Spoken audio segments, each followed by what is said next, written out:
what's up, everybody? What is up, everybody? Oh my God, everybody's here. Ooh, Man, got everybody. we got all the We people. got Jake, John Clemens, we got Michael McDonald, you know what I'm saying, who was I do. present for the event He in was. question. You know what I'm saying? I do. Yeah, we are excited today. Yeah, it's really exciting to be here to talk about the movie. It's pretty sweet. Wait a little bit for some of the latecomers to show up. You know what I mean? We just went live. Oh yeah, I got cobwebs in places. You got cobwebs. I gotta work them out. You know what I'm saying? Well, we'll check in with chat while you're working out the spider webs. Do it. We got Jake's in the chat. It's time. John Clemens, Mikey presents Turt McGirt. That's fair. Jake's big fan of the Trent Reznor and Atticus Ross score for the movie. We've been listening to that soundtrack a lot. And yeah, we will definitely be getting to that as well in our review. Michael McDonald says he hasn't listened to the score outside of the movie, but was pleasantly surprised. And yeah, we have yep, we're gonna get into that in a second. I've got to keep the chat. Yeah. Let's see. John loved the score. And let's see. John's got pizza. He's wearing a green shirt, and he's gonna turd it up. Turn it up. That's fantastic. Yeah, a lot of chat about the let's see here, man, a little controversy. Everyone's talking about the soundtrack. Android 32 says gotta call it Mutant Mayhem because Seth Rogen's TMNT is not doing it for me. Okay. Yeah, no, I Android, welcome, because I don't think I've seen your name before. Stick around because I'm curious to have dissenting opinions. Yeah. You know, I think that there's plenty to go around, I think, and I think that it'd be very interesting to hear what you have to say. So Michael McDonald's about to grab a pizza, but he's wearing the same shirt he wore to the movie. Have you been wearing the same shirt since we've seen the movie? You know, that's been a few days. Hey, things happen. You know, things happen. There's no shame. But Noah's in the chat here for soup. That is so good. It's so good to see you, Noah. Yeah, and Daniel Caudle in here, like talking about it's too hot for soup, but I'm making an exception. You know what I'm saying? And he also loved the soundtrack score and the 90s hip hop that was present in the film as well. So good to have everybody here. It is. Yeah, no, I mean, Daniel, I don't know if you're in Florida or not, but I tell you what, it's been so damn hot here. It's been so bad. It's gross. It's like really, really, really, really bad. So real quick, just so everyone knows, we have a game plan, despite our normal fanfare of, just throwing it at the wall, see what happens, and just like running it, run and gun kind of stuff. So Ryan was graciously, with his time to construct graciously gracious, yeah. With thinking, my brain just like was buffering, and so yeah, he actually made a little table, which I've got on my phone right here, and it's got what we're going to talk about, and we've broken it down, and we're going to score it. We got a grading system all figured out, and so what we'd like to do, the way we're going to do this, and we're going to still have some pregame show after I say this, but I just wanted to preface it beforehand. We're going to be talking about first thing is plot, second thing is characters, voice acting, production, soundtrack, final rating. So we're going to talk about all this stuff in that order. Yeah. And so we'll kind of try to confine the chat conversation and stuff, because we want to read a lot of your comments and kind of feedback on those to those elements as we go. And it'll be very clear which one we're covering. Right. And then going forward. Then we have a little grading rubric. So we're going to Eric and I are each going to independently score each of those 5 things out of a 10 score. So 1 out of 10. Yeah. And then we're going to total it, and that will be, because there's 50 available points.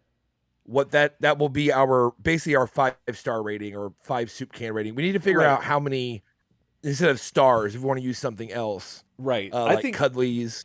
Oh, that's right. We didn't figure that out. 5 like Seth Rogen's Rat Dads or Seth Rogen's, or I mean, even though Android sounds like he doesn't. There's been talk in the chat about that might not be what Android meant, was that they didn't like the Seth Rogen TMNT. I've taken to calling it 2023, but like it's tough because you probably should just call it Mutant Mayhem. I haven't thought about that either, but yeah, you're right. Well, we'll sort that out. But Ryan, we didn't even talk about this. Like, what if we also have like a listener rating? So at the end, y'all can give your rating. And we can also factor absolutely. That. Oh, that'd be really fun. So yes. Oh my God. Yes. Okay. So pull out a notepad. Oh, this is so good. Open your phone, or if you're watching on your phone, do something. And we'll go through each one. So there's 5 sections. There's out of 10 for each one. Total it up. Say, for example, you get a 39 at the end of it when you total everything up. Well, your score is 3.9. Yeah. Soup cans or shells or ninja stars, or crangs. You could do that. Oh no, don't bring it. It's too early for Krang. No. He sleeps like this. He's asleep right now. Okay, good. So, I was wondering. Yeah. You really can't wake him up. No. So definitely keep score at home, and then we'll add it all up, and we'll have each of our scores. Maybe we could average those two numbers for like a turtle soup score. Yeah. Like an average, right? Yeah. And then let us know your numbers too, right? Because that'd be really cool. God, I didn't even think about that element. I made that list. I know. I didn't even think about that. Pippin oh my God. That's how we do it. Yeah. So let's see. So just I guess to get into the background. So Eric and I saw the movie on Saturday, this past Saturday, with 2 very special friends, Michael McDonald's and Farmer Greg. Yeah. Showed up to a movie theater which was close to my house, which I appreciate. Also had a very big screen. Yeah. And some comfy but ratty chairs that we were able to sit in. Yeah. Yeah. What's so funny is I haven't been in that theater in like a couple years.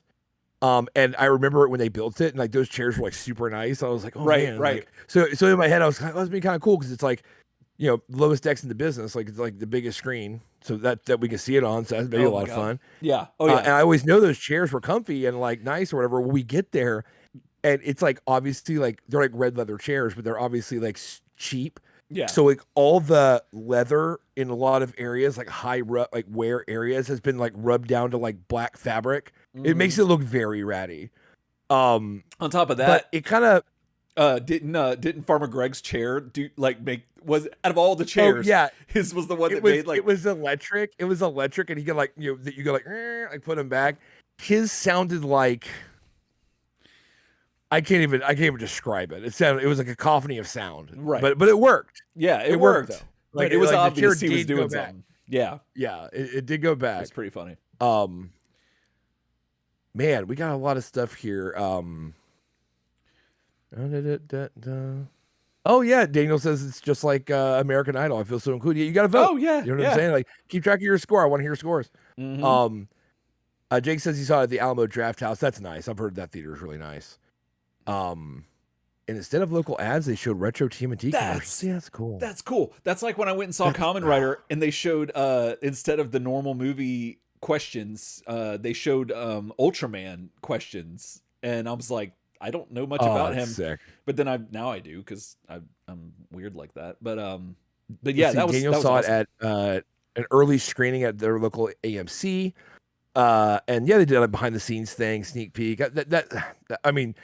You're a Turtletarian, so you're gonna crush the trivia. It's almost like, if like we went out there and started playing like Little League, you know what I'm saying? Like it'd be a disaster. And I kind of feel like like it's the same thing there. Yeah. Did they ask how many rooms does the Technodrome have? Oh, because you could crush that one. Yeah, man.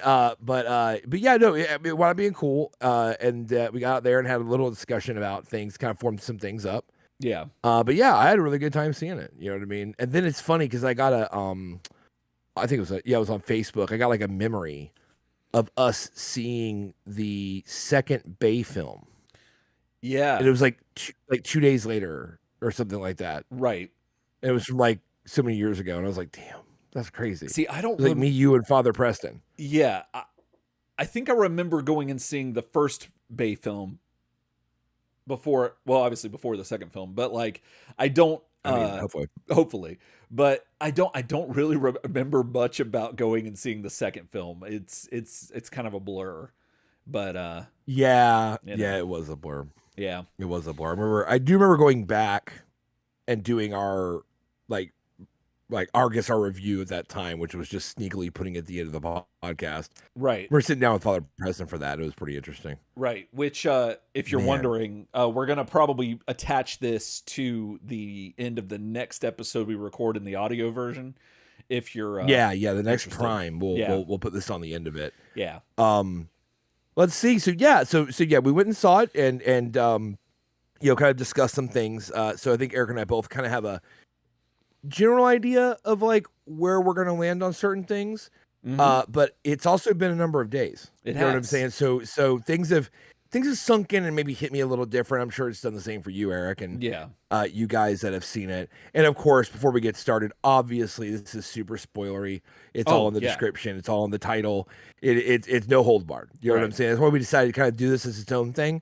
Number one, because it's kind of a momentous deal and it kind of deserves its own thing, especially now that we're on YouTube. But we definitely wanted it to be separate.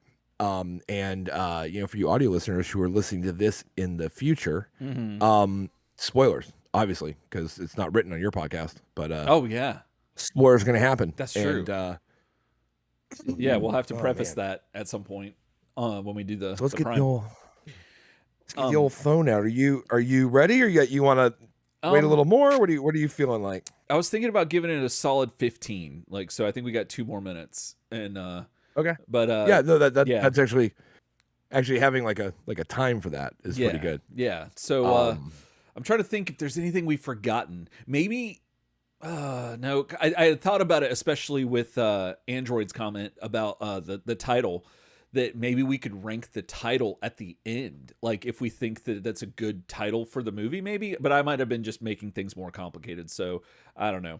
But that's just we could do a freestyle one at the very end, like after our final rating. We could be all right, like not numbers or anything. Like bonus question. What do you guys think about that? Right. Everyone's in the chat talking about different stuff. There weren't a lot of people in the theater. Yeah. When we went and saw it, and we were a little bit like, man, I hope it's like doing all right. Yeah. Then again, it's funny because the theater that we were seeing it at, like the tickets were obviously higher priced.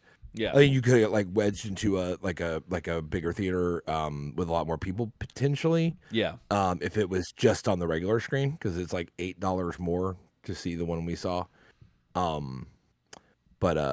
But yeah, I guess Hulk Hogan had the theater to himself. It's very interesting. I imagine he would always have the theater to himself. Yeah, I mean, who's going to sit down right next to Hulkster? Oh, also, I went and saw. Noah says they had a pretty full theater, but not as full as Oppenheimer, which he saw the same day. Oh, okay. So you did like Turtleheimer instead of Barbieheimer, or Oppenturtle. Did Oppenturtle, one of the two. Did go see Barbie. Oh, Monday. Did you? Oh, what'd you think? Yeah, have you seen it? No, I haven't. Oh, I really liked it. Yeah. It's very charming. It's one of those things that I kind of feel like when you kind of step away from it, like Alicia and I were kind of saying, like when you step away from it, some of the like statements in the movie don't necessarily ring all the way like throughout the movie a little bit, and you get a little bit like, well, it's weird or whatever. But the movie's, I think, definitely supposed to be fun, and that's kind of what it's aimed at. But everybody's so good in it, right? Like it's really good. It's really, really good. Oh, well, that's cool. Yeah, I need to go see it. I know that Shannon, my wife, has expressed interest, and me, I like toys, so I also like turtles, Ryan, as do you, as does everyone else here. And it is that time, y'all. So you just want to jump into it? Yeah, so we're going to be going to the 2-camera shot, but have no fear. I will be monitoring the chat on my end, and we'll kind of get done with a section potentially, or maybe take a break during, like, for example, like plot, which is our first thing, which feels like a lot to jump into at first, like the whole plot of the movie and reviewing that. But everything else is after that, because you can't do other things like, the voice acting or the soundtrack, like before you talk about it, because you're going to start talking about the movie. Exactly. Now, so we're hopping into the plot as our first point. Do you want to? Again, this is the pregame show, so nuts and bolts here. But did you want to kind of do a soft like recap of, or so basically of what we just talked about again, or no? Do you just want to leave it like how it's been? Like to repackage, because we can still put it on the audio, because we could still just keep what we've had and use that on the audio too. That's fine. It's not. We were a little. I don't think it was as snappy Okay, so then you want to just kind of run it back again? Yeah. Okay. Yeah. That's fine. We'll run it back a little bit, like a little more packaged. So okay, time to run over the rules with you guys again, but this is how we're gonna kind of do it. But we're gonna do it. So all right, here we go. Wait, I gotta find the right button. Where is it? Oh, there we go. Got it. Here we go. Hey, what's up, everybody? What is going on? Mutant Mayhem special is upon us. Finally. After, God, do you remember when like just the logo for Mutant Mayhem came out and it was like, oh, like summer 2024, and we're like, okay, that's forever. Oh yeah, or 2023, and we're like, definitely. Okay, that's like gonna be forever. Like I'll live a whole life and die a life and be reincarnated before that movie comes out. Yeah, The time is upon us. So we are sitting down to review TMNT Mutant Mayhem. Eric and I saw it on Saturday with our good friends Michael McDonald and Greg Roberts. So shout out to them because they were great. Greg. Yep. Farmer Greg, baby. A few things to get out of the way. First of all, we are joined live on YouTube right now. If you're listening to this on an audio form, tacked onto the end of our next Prime podcast, by people on YouTube who are hanging out in the chat and commenting. The conversation's awesome. Yep. And if you're not hanging around that YouTube, let's get it. You know what I'm saying? Because like you can be part of this thing. You know what I'm saying? You can be part of it. And if you're watching this live on YouTube, then you're great. I've already complimented you. And if you are seeing it later on YouTube, thanks for watching YouTube. You know what I mean? So the rubric we're going to be operating under is a 5-topic rubric. So those topics are plot, characters, voice acting, production, and soundtrack. Eric and I are going to be each independently scoring these out of 10, each topic. That will be 50 total points. Yeah. We'll add that up, and we'll be able to, whatever score it gets at the end, put a decimal between those two numbers, and that's our 5 cuddly rating or our 5 soup can rating, whatever it is. We still haven't figured it out. We're probably going to figure it out by the end of the show. Yeah. People in the chat talking about it. So we will be figuring that out, but that'll be our rating. If you're watching this live, we have the live audience is going to be also totaling up their score for each 5 things, putting those in the chat. And we encourage you to play along at home as well. Because you might think, Mutant Mayhem, I give it a 4.5. Right. When you start totaling up the scores, maybe it's a 5. Maybe it's 4.9. Maybe it's a 3.9. Maybe it's a 2.9. You have no idea. You know what I mean? Which, I'll be honest, that's kind of one thing I'm looking forward to about doing a little bit of a grading rubric like this. Yeah. Is to kind of tell me what I think of it. That's overall, true. The numbers don't lie. Numbers don't lie, and they can feel very... Anytime a big movie comes out that you... with something that you care about, in it, you can go back and forth, right? Like nothing's perfect. So you get into your dark wallows where you're like, oh man. But then you get like super high on like another part of it. And you're like, oh no, that feels like a 5 to me. So exactly. So you kind of go back and forth. Yeah, and if you're in chat, we're going to try to keep. You can say whatever you want because you're a free human being. But we'll be kind of reading comments that are definitely more in the topic we are currently in. Right. That way we can provide that, and then we can kind of all sync up, and we'll be responding to your comments and stuff like that, adding more content for everybody. Right. So literally, we're going to do this. We're going to talk about plot next, and then when we're done talking about plot, jump to our chat screen. And then once we're done talking there for a bit, we're going to come back and then talk about the next topic and just vacillate between the two. And so, So, we saw this movie and in the theater, actually, which you said that already. But still, just like thinking about seeing a movie in the theater is still, I don't know, it's still neat to me. But it is. Our theater experience was pretty cool. The seats were nice, except for like Farmer Greg's being noisy. And other than that, they were, I think, they were a little worse for wear, but they were comfy enough for sure. Right. Now, we tried to get some more of our crew to go with us, and namely big bad boy Billy Roses, who, famously known for being on the podcast and running around with Domestic Danny. And he couldn't make it, but he was a big fan of the theater that we went to, and so that kind of gave me a little bit of hope. And I enjoyed the experience. I thought it was good. We didn't have a lot of people in our theater though. They're watching it, so that was a little concerning. But I think overall, I mean, just based on what for the full transparency of it, I really wanted to see it on like the big screen they have there. Yeah. So the tickets were more expensive, and I don't know if like that could have been a reason why the theater wasn't as full. You know what I mean? I didn't Because think it was about kind of that. like a deluxe kind of like viewing of it versus, something that was a little bit more like kind of standard. Yeah. But I'll be honest, I kind of appreciated having the theater kind of quiet so I could really focus on the movie. Oh, me too. Because when I went to see Barbie on that following Monday, right. A mother, her 3 teenage children, and a toddler rolled in behind us. And while I got to give the toddler credit, they only kind of lost their shit one time during the movie. Yeah. They were annoying and loud. Jeez. And like, kind of like, just, they were people that like, they have no like presence of mind about like their snack noise. Oh, like, right. The bags and the pulling and the crackling and the passing and like whispering, do you want popcorn? Yeah. Give me the M&Ms. I'll give you the popcorn. Like crap. And I'm like, there's a movie on. Right. You know what I'm saying? Like there's an actual movie. Yeah. But we had no such problems at TMNT. It was completely legit. Well, we went in and we didn't get all the free swag until afterwards because if you don't know, my hands sweat all the time. And so especially when I'm around people I love. And so I was worried I would get like the ink smeared and stuff. So yeah, it's a whole weird thing. Nevertheless, Michael McDonald hooked us up afterwards. He went into the line. He did. He jumped the line. Like there was a corral. He hurdled over it. Yep. Like he hurdled it. Yeah. Just the athleticism. Like he was inspired by the movie, obviously. Like he was trying. He was his own ninja. No, turtle. he isolated threats. Yes.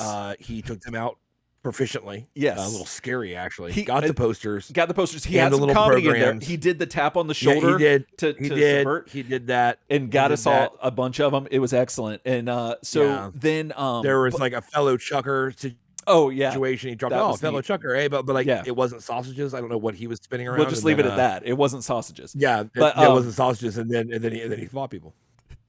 So we didn't know that that stuff was necessarily available. So when we went in, the people in front of us were were reading the issue because you got a comic or some sort of like thing you could flip through that looked like a comic, and that just killed me. That right when we sat down and realized it, I hit Ryan on the arm. And I'm like, "Yo, bro, she's reading issue number 1, like first pressing, right down there." And it was just Mirage is like on the thing. It's just on there. I'm like, that seems weird. She's just sitting there reading like Mirage. Yeah, it was one of those things where you're like, this is something I'm so intimately familiar with, and this is this person. I don't know who this person was, but just out in the open, it's just like, oh, you're looking at this thing that I know a lot of. And so anyway, I just wanted to set the stage. This is where we're at. That was our experience. And so yes. So now I guess a little bit of fair warning as well. Is I've seen largely very, very, very positive reviews for the movie. Yeah. I believe that Eric and I are both very positive about this film. However, there are things that that we may criticize and we're very interested to hear what you guys think, whether it's turtlesoupshow@gmail.com, send us email, comment on this video, whatever. Very interested to hear, because we love dissenting opinions and different opinions. Yeah. Right? And if we're loud and wrong about anything, definitely let us know. We all love the TMNT. So before, anything gets heated, we call ourselves family. You know what I'm saying? That's what they told us. That's what they told us. And that we can count on them. So starting out with the biggest thing of the movie, the plot itself. The plot. I guess just as like, I don't know if it requires a quick, so basically just on like, sure. I guess maybe we can attack it kind of in chronological order. So one of the first things you see is that the origins, I think, right, are very different for pretty much everyone in this movie. Yes. That's like super apparent. Right. From all the way from, the idea that, Baxter Stockman creates Superfly, who he treats kind of like a baby, he's a little baby. It is. So you have a situation where, Superfly is not Baxter Stockman, right? And the mutants, all the different mutants. And then that the Turtles and Splinter were mutated by Baxter Stockman's mutagen, right? And we have a rat origin Splinter, which, itself is interesting. Is very carries interesting. with it some stuff, and most notably, a non-ninja master rat origin Splinter. And that is really where you kind of start off, right? That's the first thing that you kind of see going down is that, right? So that might be one thing that we maybe jump into. How did you feel about the origins for right now? We'll just say the Turtles and Splinter, and we'll move on maybe to the mutants because they show up a little later in the film. Right. And we're not talking about anything else. So just the origins. Okay. Yeah. Just because. Yeah. What'd you say? I don't like it. I did not like that. I like that it's different. I thought that was cool. Doing things different is fine. And the Turtles learning from the videotapes, that was cool too. However, I don't like that Splinter didn't know and had no attachment to the ninja stuff at all, like except for just wanting to learn self-defense essentially. Like and we'll talk about his voice actor in a little bit, but the way that his character was portrayed and the way that I perceived it, now I could be wrong about this, but it seemed that he had a little bit more of a New York, maybe an Italian style, like mannerisms to him and ethnicity or background or whatever. And that was interesting, but I don't like that it was totally devoid of any of the source material. To some degree, I would have liked to have seen them try to pay homage to it in some way, but I get that this is a new thing and that's fine, and I'm all about that. But if you're asking, what we just asked, then I agree. I think it was one of the biggest knocks on the plot, and this borderline gets into our next topic, which is characters. So maybe we'll drill a little deeper there, but as a plot element, which it kind of is, right? It's your setup for the whole plot of the movie. And as we'll discuss later, this origin and the reason the Turtles do hide from humans, the reason whatever, really does play into a lot of the themes in the plot, right? Yeah. I agree. I think that Splinter kind of had his legs cut out from under him, basically from the word go. In a lot of ways. There has been a little bit of a recent Rise of the TMNT is kind of like this, even though he's a master in Rise, right? This idea of more of the older, more like kind of negated Splinter has been like a thing recently, you know what I mean? And this actually dates all the way back to some of the Mirage guest era stuff. What Heaton and McSweeney, right? The Cracked Writers, all this different stuff. Really enjoyed, and at the time it was kind of just a classic, kind of a funny thing to make Splinter the old man, right? And he's not really can't really do much. All he does is watch his movies and watch his stories, right? And you saw that in Rise as well. So there's been a little bit of a turn toward making Splinter, in my opinion, a little more inert than he normally is. And I can't say I'm really here for it. I think also it was mainly done, it feels to me like it was done for the gag of showing YouTube videos. I think you could zoom out and try to defend it and say, well, it was there because, hey, that's how people learn everything. We're just trying to make them relatable. You know what I mean? What do you relate more to? Ninja master who got his bum self kicked the bum out. Oh yeah. Or you know what I mean? Like in some dojo, you're like, where'd that happen? Yeah. Or a rat that was turned basically Flowers for Algernon style gained more sentience and intelligence with his sons, and then felt so bad about humanity that he learned how to fight on YouTube. What do you think is more relatable? And I think a lot of people would say the latter, right? However, it's kind of what I like to call in movies like the Christopher Nolanification of everything, where everything sometimes there's this era to be so realistic or relatable, or I could really see that happening. My wife and I talk about this all the time when it comes to books. It's like you're reading a fantastic story. The reason you're watching a movie is because it's a fantastic tale, right? So while I'll be the same in certain movies, I'll be the same person to criticize if something's not realistic. I'll be like, I'm out, right? I get that, right? But sometimes things can just be fantastic. I mean, you're in a world with mutated Ninja Turtles and a Splinter Rad Rat Dad. You know what I mean? Like things can already be. You're already suspending like some that. disbelief. Yeah. It's kind of what my wife and I talk all the time about. Game of Thrones, and not to go on a tangent, but like it relates to this, where it's a little bit like in Game of Thrones, there's a lot of like sexual assault, let's say. Okay. And people go, oh well, I mean, it has to be there because back in the medieval times, like that's how it really was. Like man, that's hardcore. It's how it really was. And then like our answer to that is always like Mother of Dragons. Yeah, that was how it really was. Like, yeah, do you know what I mean? And magic, and people come back from the dead, and that's how it was. So like you're writing a fantastic story. Why did you put that in there? Right. Because it's not to make it realistic, because your story's not realistic. So maybe it tells on you a little bit, that to you it's like, well, that has to stay. Of all the things, now that has to stay. Right? See, and it's the same thing. I totally agree with that. The other thing that I end up saying to that is that when people don't understand like the nudity in those shows, it's like, well, they have to hook in people that aren't going to get caught by the story immediately, or the promise of the premise, or like anything like that.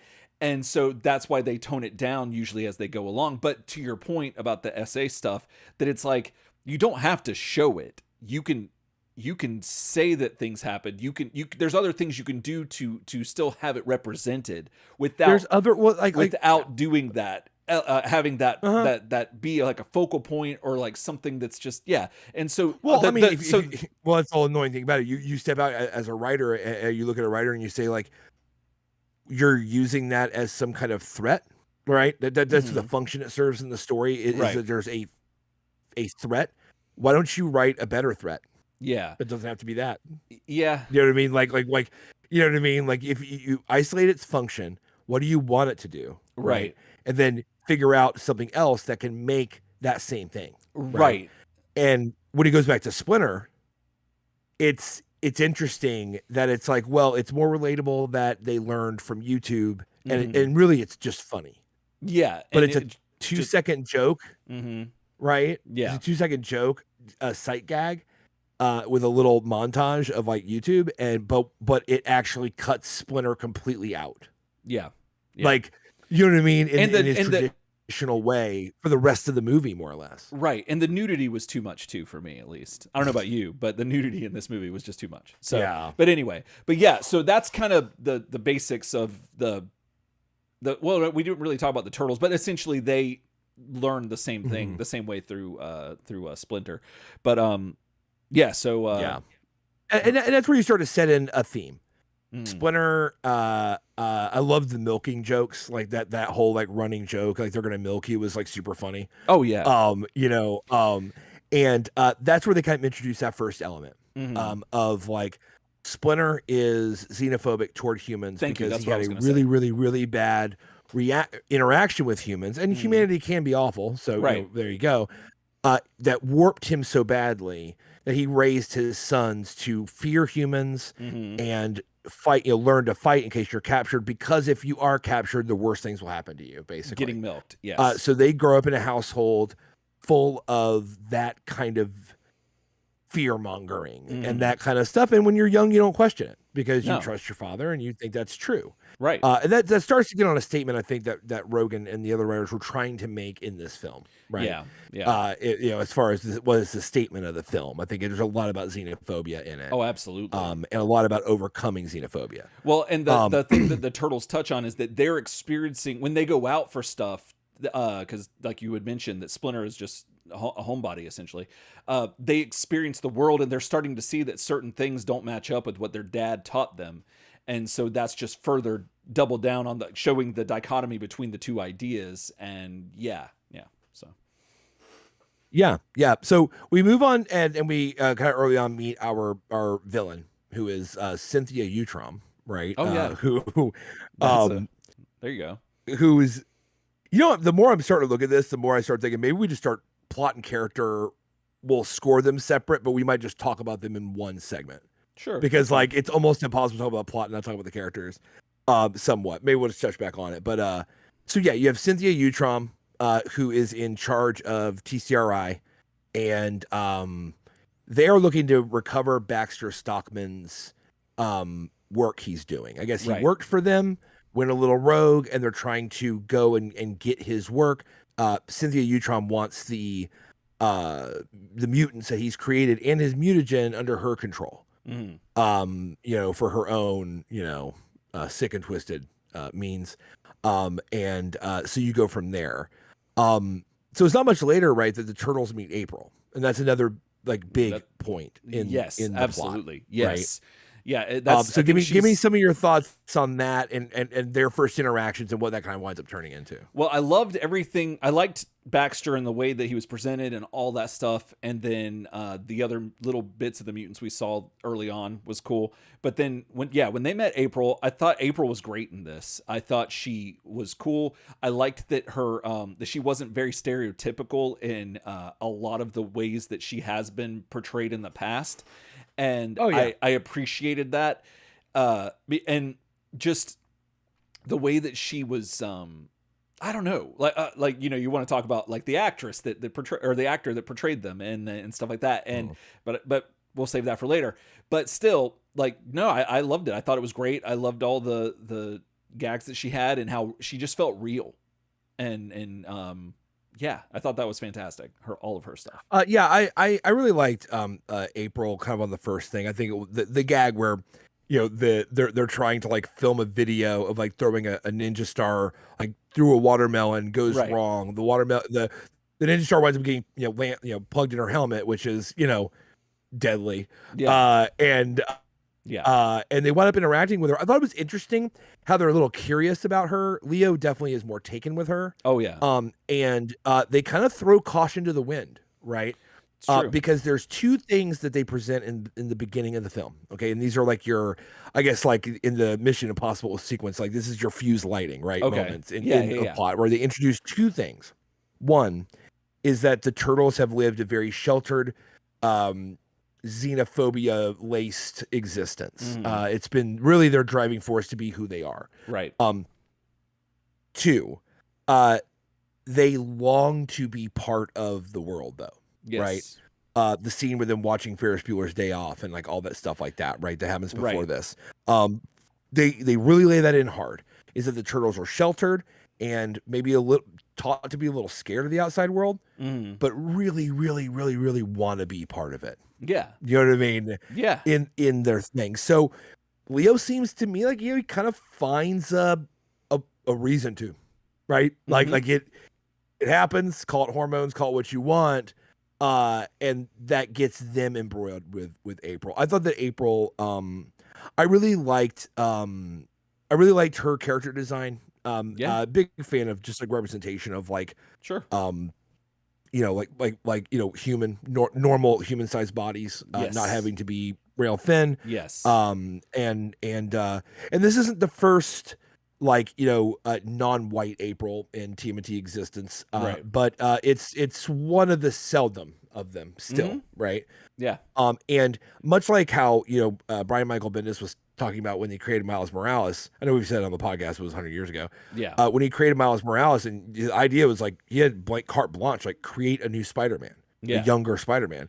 He literally looked up the population of New York and what the kind of racial heritage was there and what was the most common racial mix in New York. Because the odds are that a boy of that race would be Spider-Man, right? Right. Turns out, African-American, Mexican. Yeah. That's it. Right. There you go. So that's Miles Morales, right? Which is really cool. I feel like if you were to grab a ladle of like girls April's age living in New York and pull that ladle up, your odds of pulling someone who isn't white is up. So for that reason, I thought it was great. And we'll touch more back on in characters, but I thought April's character was pretty cool too. Yeah, and absolutely. Also, we talked about this, and can we just get this out in the air? That from the minute this starts and it's Leo, right? That Leo is into her. I think we both sighed a sigh of relief for Mikey, and we're like, oh God, yeah, because this has been it's not him, right? Yeah, no, and we're gonna probably go talk about the Turtles, all the characters. We'll break them down a little bit. Yeah, we'll go really in depth on character in a minute. But yeah, that was a huge sigh of relief because he's notoriously known for being a little creepy. The most lecherous turtle, I guess. Yes. You know what I mean? Yes. In certain interpretations, some my man going on. So yeah. So like what? So they decide to intervene in April's whole thing, and get her bike back. Her bike gets stolen, and they do their first ass whipping. Yeah. And like, you kind of realize that like they haven't really fought real people. Now this scene was awesome, I thought. They even say that they've never fought real people. Like this is their first time never doing it. Actually done it like in anger, right? Like and that was a big highlight scene for me because the way that it's shot, the way that it is, and the way that they make it feels like you don't know what the hell's going on in there. Right. Yeah. The set was great, right? And in like the mechanic shop. I thought that the unique animation style like really, really shined in this sequence. Oh, definitely. Because it's so dark and everything's oddly shaped and it's weird and there's like things are glowing and like not glowing and it's dark but then it's bright and like they did an awesome job of all that. Yeah. And you see the turtles kind of turn and start to realize like, hold on a minute, like we can actually fight humans with this. You know what I mean? And then that whole montage, which I thought was neat, going on after that was fantastic, where they were interrogating all the different gang leaders. Oh yeah, that was great. That was excellent. Well, and I guess we can get almost right to that because I know we're kind of going a little slow and doing things bit by bit, but we're about to briefing that up a bit here because as it goes, basically you have a straightforward storyline at this point because you realize that the turtles and April have kind of like a they share a common agenda. Right now, some of this is kind of like forced by Leo into being a common agenda a little bit, but the turtles soon get behind it. Right. Mm-hmm. So April's goal is that prom is canceled because of Superfly, who we haven't really met yet, but is a terrible villain, is robbing all this like radioactive business, basically the high desire technological showcase, but and it's real bad. And like they intimate that like people also are dying from this. Like there are like, there's a body trail associated with it. Oh, absolutely. So her high school cancels prom. And her goal is because she's unpopular, she is going to do investigative reporting, find Superfly, expose him, get him caught. And once the streets are safe, they can do prom again. Right. I feel like that motivation was like a little weak.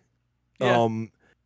But I have to remind myself a little too that like, hey, like these are they're the designs of teenagers, right? Like this would be something that maybe that a teenager would be like, oh, I'm gonna do this impossible thing. Yeah, it's like really dangerous, wild thing just to get prom back so that people don't hate me. Right.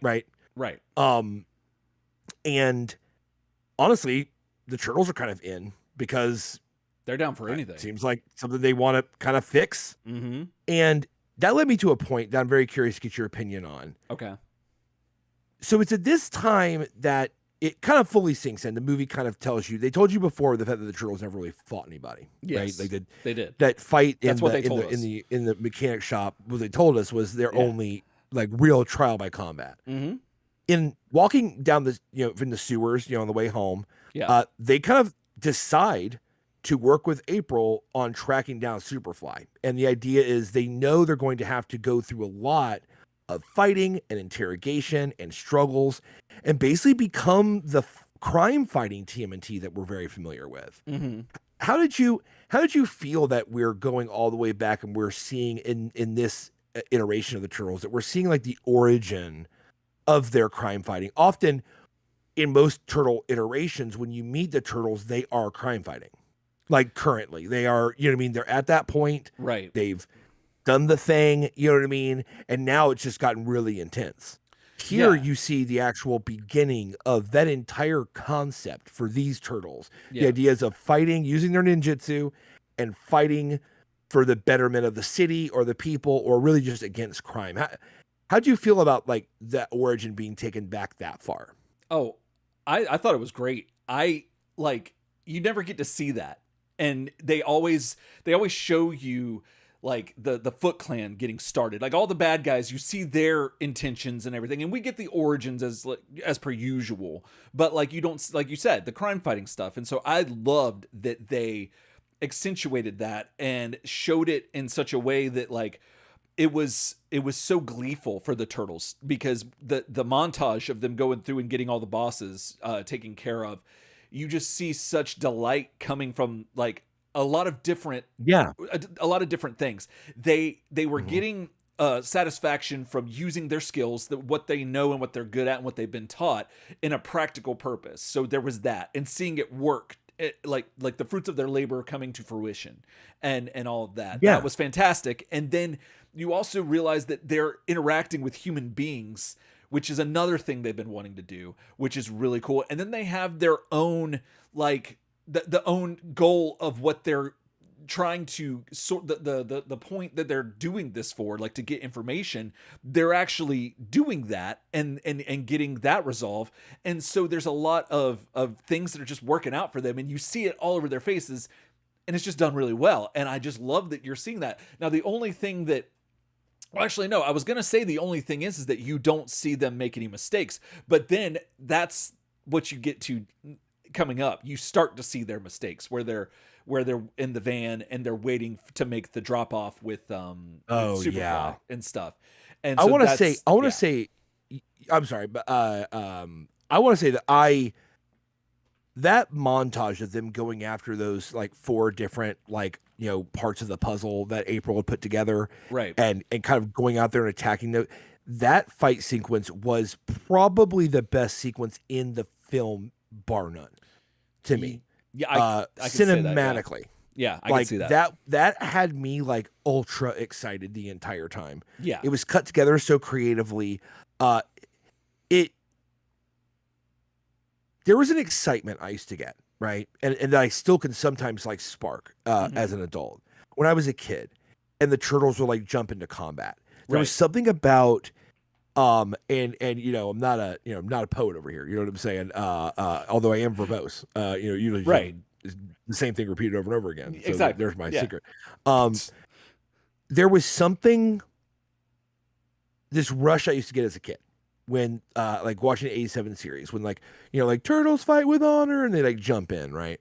Or you know, in the movies, right, when they would go into a fight scene, that I felt like these guys are the most badass dudes ever.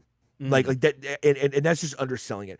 I'm looking so forward to seeing how athletically with their ninjutsu and stuff, using the environment, how they're going to defeat like these guys. There's something innately cool about you know, martial arts and the way that you fight with it. Oh yeah. And when it's done really well, I just used to get this feeling of like, oh my God, this is gonna be so much fun to watch. And like they're just so awesome. They each have their own discipline. They disarm and beat enemies in different ways. They work together, they work apart, they set each other up.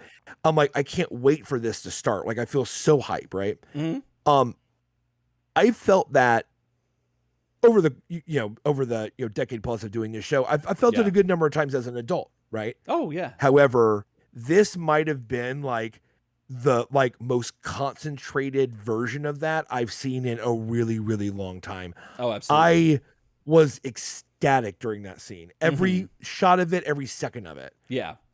Absolutely loved the soundtrack to that scene, which was I'm forgetting the name of the song now. Uses the Lou Reed sample. Oh, I can't remember at the moment right now. But Can I Kick It or whatever that song's called. It's Q-Tip, I think. That sounds right. Yeah, that song and that old school hip hop being put to that scene, I can't say enough about it. Right. Yeah. That honestly, if we're doing it out of 10 for plot or whatever, the fact that they went and followed those people and they did the montage, like you got 5 points out of me. You know what I'm saying? Just dang, you're halfway there. Because it was just the absolute promise of the premise. Yeah. It was exactly what it should have been. I really wish that some of the other fight sequences had been that good. Agreed. And we'll get to those later, but the high point of fighting was in this sequence. Right. So that does lead us to the next part, which you had mentioned. Yeah. Right. Is that they finally obtain the fact, the information that Superfly is going to be meeting up to, make a deal with this guy on acquiring this radioactive containment system, this thing. And I do believe, yes, before this, we actually saw the kind of the horror inspired scene where Superfly takes the van with the item he wanted back to his warehouse, and in a very horror kind of alien way rips open the van and kills all those people. They basically tell you that death is on the table. Death's on the table, and you realize, and that's something I know we're going to get to, because something we really discussed after the movie, right? Yeah, is that in this movie, death's on the table, and those men died. Those three goons in that van absolutely were just like destroyed. So you do get the subtle feeling that like Superfly is a menace. He is a killer. And the turtles are in a van trying to stage themselves as these goons to catch Superfly in the act and confront him. And you get this feeling like you have no idea what you're getting into. Right. You are not prepared. Beating up 4 little gang bosses and their little minions does not prepare you for this. It does not. Not even visually. Not even like just on looks alone. You're not. That's the thing I love, is because the turtles have seen humans before. They haven't like interacted with them as intimately as what they did in that montage scene, but they have never seen another mutant besides Splinter. And then when they see Superfly and then all the other mutants that come out after this, which we'll talk, I think we should save their stuff until the character stuff. Okay. What I will say as far as plot wise though is, because you did bring it up, we'll get into those characters. The scene where all of a sudden it's not just Superfly, who we've never seen, right? Like since he was a little baby fly, and I don't think we saw him. We just saw through his eyes in that scene, for a little bit. The game is so much bigger. Oh, yeah. All these mutants come piling out, like 3 ass cars show up. You know what I'm saying? Yeah. I loved that Superfly's like Lincoln town car sedan thing. Right. Just always dragged its back against the ground. Oh yeah. Like it was so low. Yeah. It was like sparking the whole time. I really love that aesthetic in that scene. Yeah. But you realize it's a much bigger situation. It is a ton of mutants to hop out of this thing. Right. And the turtles are in a situation where they realize, there's a lot more than just Superfly and Splinter. There's a whole cast of characters here. A whole cast of characters. And so then they have their like, oh, cool, well, let's talk. And they have all this gathering of mutants and the meeting of the minds and kind of discussing plans of what's going on. And that's where they start to divide. They got their fight that happens, and motivations are described. And then it was a big case of subverting expectations, I think. Yeah, definitely. Which is a big deal. Because you see Superfly roll up and you see Bebop and Rocksteady, which, I mean, once again, we know who those people are, right? Do. I mean, like, there's some mutants that are in that catalog that you'd have to be into Mighty Mutanimals or Adventures or other forms of TMNT media to know who those people are. Right. Maybe the animated series. There's a mix of everybody. But you know who Bebop and Rocksteady are. And when they show up, you think like this is going to be a major fight. Yeah. And the Turtles are going to lose it because it's almost halfway through the movie and they haven't had their dark tea time moment yet. Right. And all these things, and they absolutely subvert it. This is where you get to see Ice Cube as Superfly shine for the first time. Yeah. And he's so good, right? Oh, excellent. And so good. Yeah, like you're saying, all of a sudden it's like, hey, let's go hang out and chat. We're all basically brothers. Like, let's go do this. And you're like, really subverted expectations. And they totally sell the family element of this. They totally sell that. Absolutely. And with Superfly being the pseudo father figure of the other mutants, and that they totally sold that. Did a fantastic job of it. And that is probably my second favorite scene in this series in this movie, was this where the turtles are hanging out in the bowling alley with the rest of the mutants. Yes. And that was just really, really good. And it story-wise and plot-wise, moving along, I thought this was done extremely well. And which at this point it's funny because they don't necessarily stop to. They do a scene where they do a quick recap of all the different mutants. You know what I mean? Like they kind of get named. But I'll be honest, it could be a bit of a head spinning thing.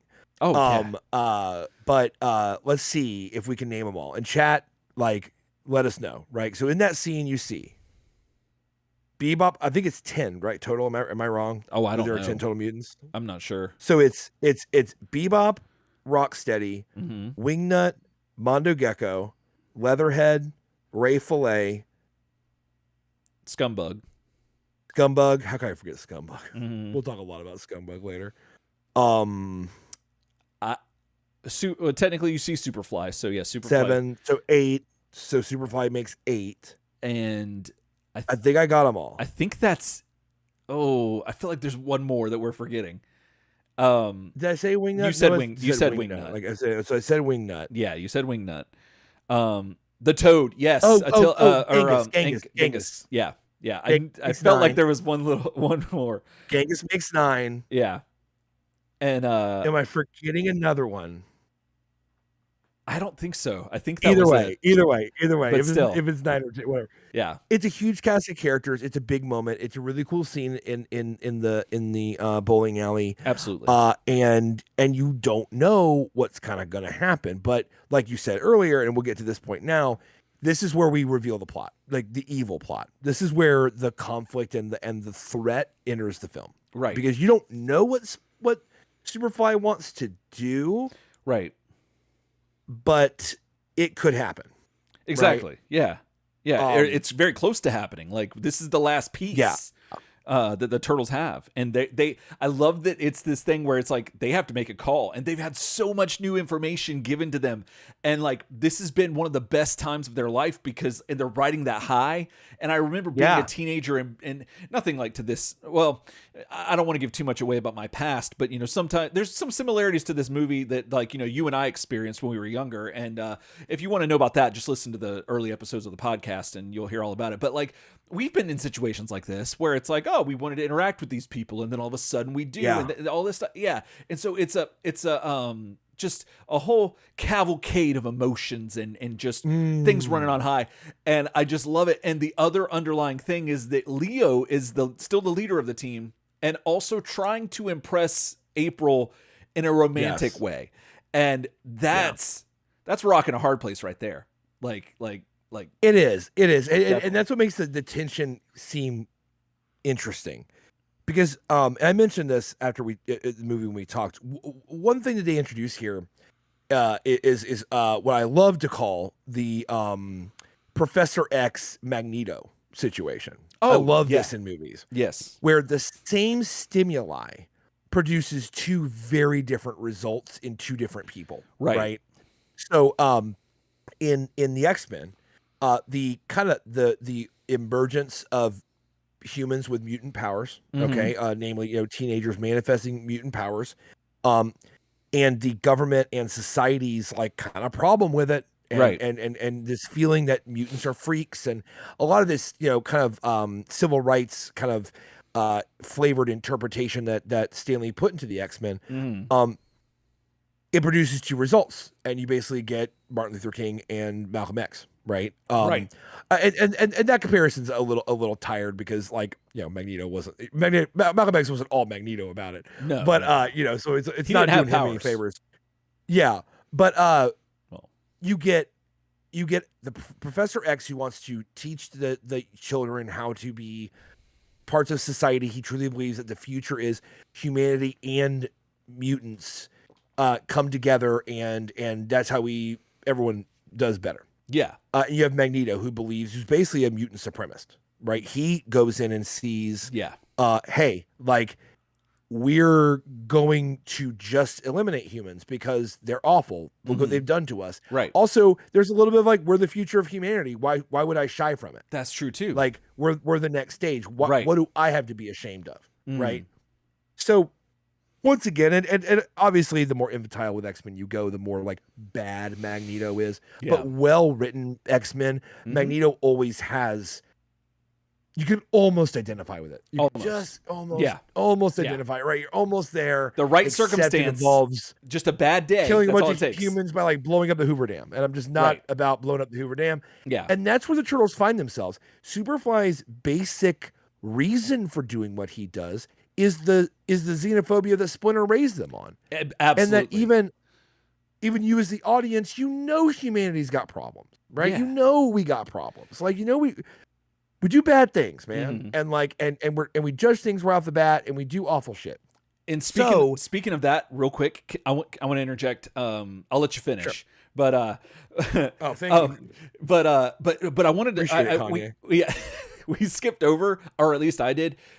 I was talking to someone last night about this, about how Splinter, the human reaction that Splinter had. You have to remember that this is a person seeing a rat in Times Square.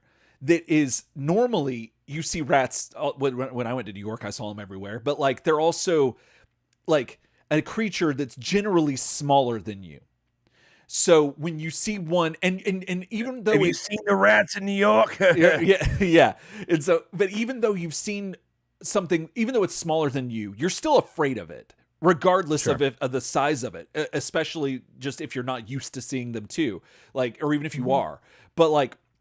The idea is that now this person is seeing this thing, or this person, this creature, this being that is represented, that represents as a rat, obviously, because they are one, but they're also human size. And this is something they've never seen before. So I was like, oh, it's kind of like your natural instincts kick in, and then Splinter is basing his entire feelings on humanity, on someone's gut reaction to him, that also I know that it triggered and other people started acting out and doing like throwing stuff and all that stuff happened too. But the gut reaction is like, it's not justified, but it's a little bit understandable that it wouldn't be immediate, like, oh, acceptance at first.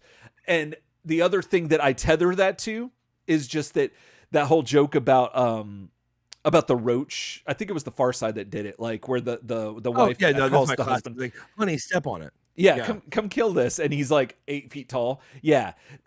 I don't mean to justify the xenophobia or anything like that, but I mean to say that like, that was just another perspective that I hadn't thought about until a couple of days after watching the movie and trying to explain why maybe why they reacted so violently back then. Yeah. But that I'll get to it later, but later on in the movie, it's not the same. So I was wondering why maybe humans saw mutants again, and we're basically running Fox News up in Times Square about how they're awful and they're destroying everything, all of them, even though they didn't have facts to back that up, right? Like humanity did them wrong again during the big fight at the end of the movie, and even before that, right? I think it's a little bit of a message of that, sometimes one bad interaction can really affect somebody. Mm-hmm. At the same time, I mean, I think that sometimes it's a little bit up to the person or the people who offend, right? They need to make the step toward making it right. And I think that's something that you see at the end of the movie is that humanity only ceases to hate and fear them when they save their bacon. Right. And then we all come together and the firefighter kneels and there's the flag and the cross, and then Jesus comes down. Right. And then George Bush is there and there's a flag. Yeah. You know what I'm saying? Like, I love that. Like, only then do we have the everyone pulls together for 9/11 moment. At the end of the movie is when the mutants save the day. Right. But before that, they were willing to, want to kill them on sight effectively. Now, humanity has its fair bit of xenophobia. You know what I'm saying? 100%. But that is a perspective you can definitely take. Where was I before you said that? Yeah. Because I was rounding up a point and I don't remember what that was. I'm so sorry. It's that. Oh yeah. So effectively that's the branch in the in the thing is that the Turtles can follow Superfly's logic for 99% of it until he wants to make the device that irradiates the world, causing every animal to become a mutant. And if every animal is a mutant, then they outnumber humans, so then they could subjugate humans to slavery, or they can kill them all, or whatever. Yeah. And it doesn't really matter. And it's hard because you can see, I think, at least I saw in the scene that the turtles, even with all that being said, as intense as that end game is, yeah, the turtles don't really know how to stand up to Superfly about it, right. because they know it's wrong, but it's awkward, and it's awkward, and they don't know how to do it. Well, they have this They know love it's affair. wrong, but they don't want to give up their family, the only other mutants they know. And I felt that conflict. That was a pretty well written conflict. Well, the thing is that you have a couple things. You have one that they feel like they definitely feel like murdering the people are wrong. Like, that's not right. But they also like have a love affair with humanity and pop culture and just humanity in general. So, and they've just got their first taste of it and actually being involved with it. And now this guy's wanting to come, and so they're excited because they have another family, like mutant family, being there, so they can have like other people involved in their lives. But then that person wants to eradicate the thing they just got. On top of that, Leonardo is super wanting to be with April, who's a human who would be affected by this, and not only affected by the end result of this plan coming into fruition, or to pass, but also she would not get her motivation satisfied by getting the story and getting the scoop to stop Superfly and saving Prom and redeeming herself from being Puke Girl on the news. So yeah, there's a whole lot of things going on there, which I thought was, like you said, a lot of really stuff well writing on it, and definitely that scene where she's expecting at any minute, April's listening on the radio at any minute for Leo to like spring the offensive, and he's like, yeah, we'll follow you, we'll get in the car, you know what I mean? Yeah. And there is a moment where she's kind of like, that they won't choose to kill humanity, but like April has a little bit of like a what's going on here, guys. It sounds like you've been kind of like converted a little bit, right? Yeah. So the movie starts to really pick up and fly at this point, because then we basically have the idea is Superfly is going to do the device. The turtles do turn against Superfly and their cousins, I guess. I don't know necessarily what you call them, but all the other mutants. And there's a huge car chase sequence and all that crazy stuff, which I thought was well done, but was a little over. It was very well done, but it was very overwrought to me. That whole sequence with like the cars and all that stuff. I do like how it was staged and blocked. I like the idea that like every mutant had a moment in that sequence, which I really liked. Maybe it was over long, or maybe something was going on, but it's not that it wasn't good. I don't think it was well done, but it didn't like say get me as in the vibe or connected as like that initial fight montage did. Right. I feel like it was a little bit more of like a big action movie, quick cuts, stuff like that, which was fine. But I think what it was, it was okay to me. I agree. I think though what it was meant to do was to supplement. Let's just say there were two mutants let's just say Bebop and Rocksteady were the only mutants in this mayhem, and well, besides Superfly. So you have Superfly, and then you have Bebop and Rocksteady. So Bebop and Rocksteady, this would be the time in the movie where you show them fighting the turtles, and that would be a whole thing. It's kind of like the part where the turtles would fight Toka and Razor in Secret of the Ooze and stuff like that. But since you have so many people, so many mutants in this, you needed something to happen to have them be exposed to the turtles and have interactions. And I think it did it well enough, but I agree it did feel a little long. But I enjoyed it. I still thought it was good. I still thought it was cool. Yeah, it was fine. So this is what you gotta have going on, right? Because it turns out that the now they have turned against all their mutant brethren. You know what I mean? Like and correct me if I'm wrong, because I feel like I might be forgetting something here. Chat, let me know. But it feels to me, at least from my memory, that we kind of go from that sequence. The turtles get caught The turtles get caught. Yeah, the turtles get caught. Their car gets wrecked. But see, the thing is that Cynthia, that's right. Okay, so it's Cynthia Utrom, yeah. right? Cynthia Utrom. Yeah. She has been keeping tabs on the Superfly stuff because she's the one who keeps getting her stuff stolen. So she had planted, I think, a tracker or something. Somehow or another, she found out where that was going. That's right. Because she wanted to find the rest of her stuff, and she wanted to find Superfly. And so when that happens, the turtles' car gets wrecked, but they had the thing. So Cynthia knows to send her goons there to get whatever's there. That's where the turtles get got, and that's where they ended up getting milked. Yes.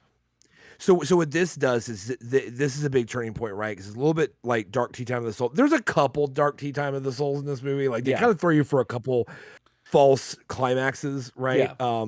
I have those all the time. Which is kind of the standard these days, right? It was like you think it's, oh no, this isn't the fight. Oh, that's the fight. No, that's not. Right, you know? right. Always keep you guessing, which I do like. Makes movies a little less predictable. Oh, absolutely. So the turtles get captured and are at Cynthia Utrom's disposal. Turns out you can milk a turtle through their shell. Of their ooze energy. They have nipples back there. They do. And she's setting them up to basically like get pumped dry. Yeah. To create enough mutagen to they show this giant cylinder thing, right? Like, it's huge. Yeah, it's massive. I loved that. Like the size of like a water tower or something. Yeah. Some of the top of the water tower is gigantic. Yeah, I don't know why I'm so excited about milking, but like, no, this scene was fantastic. I thought it was excellent. So, also in that at the same time, you have another big moment, which is April going down to the sewers to basically ask Splinter for help. You know, like to try to make a connection with Splinter, which obviously he reacts in a very like scared way. Yeah. And they do wind up like kind of getting together and going to the turtles' aid, which I really liked. Oh, definitely. I did like the payoff on the milking jokes that was like kind of all through there, and then it turns out they're in an actual machine with like a label that says like the Milk-O-Matic or whatever it was called. Something, yeah. The Milkster. That was pretty good. Yeah. So I liked that. And do we want to talk about how brutal Splinter was in that scene? Because so one thing I talked about with Eric off camera after you saw the movie was like, gets to another thing that bothered me. Okay. And spoiler alert, it all goes back to Splinter at the end of the day, right? So I have a phrase I often use. Turtletarians probably know it. If you're new, it's the kind of thing. I have a phrase I use called like, putting money in the story bank.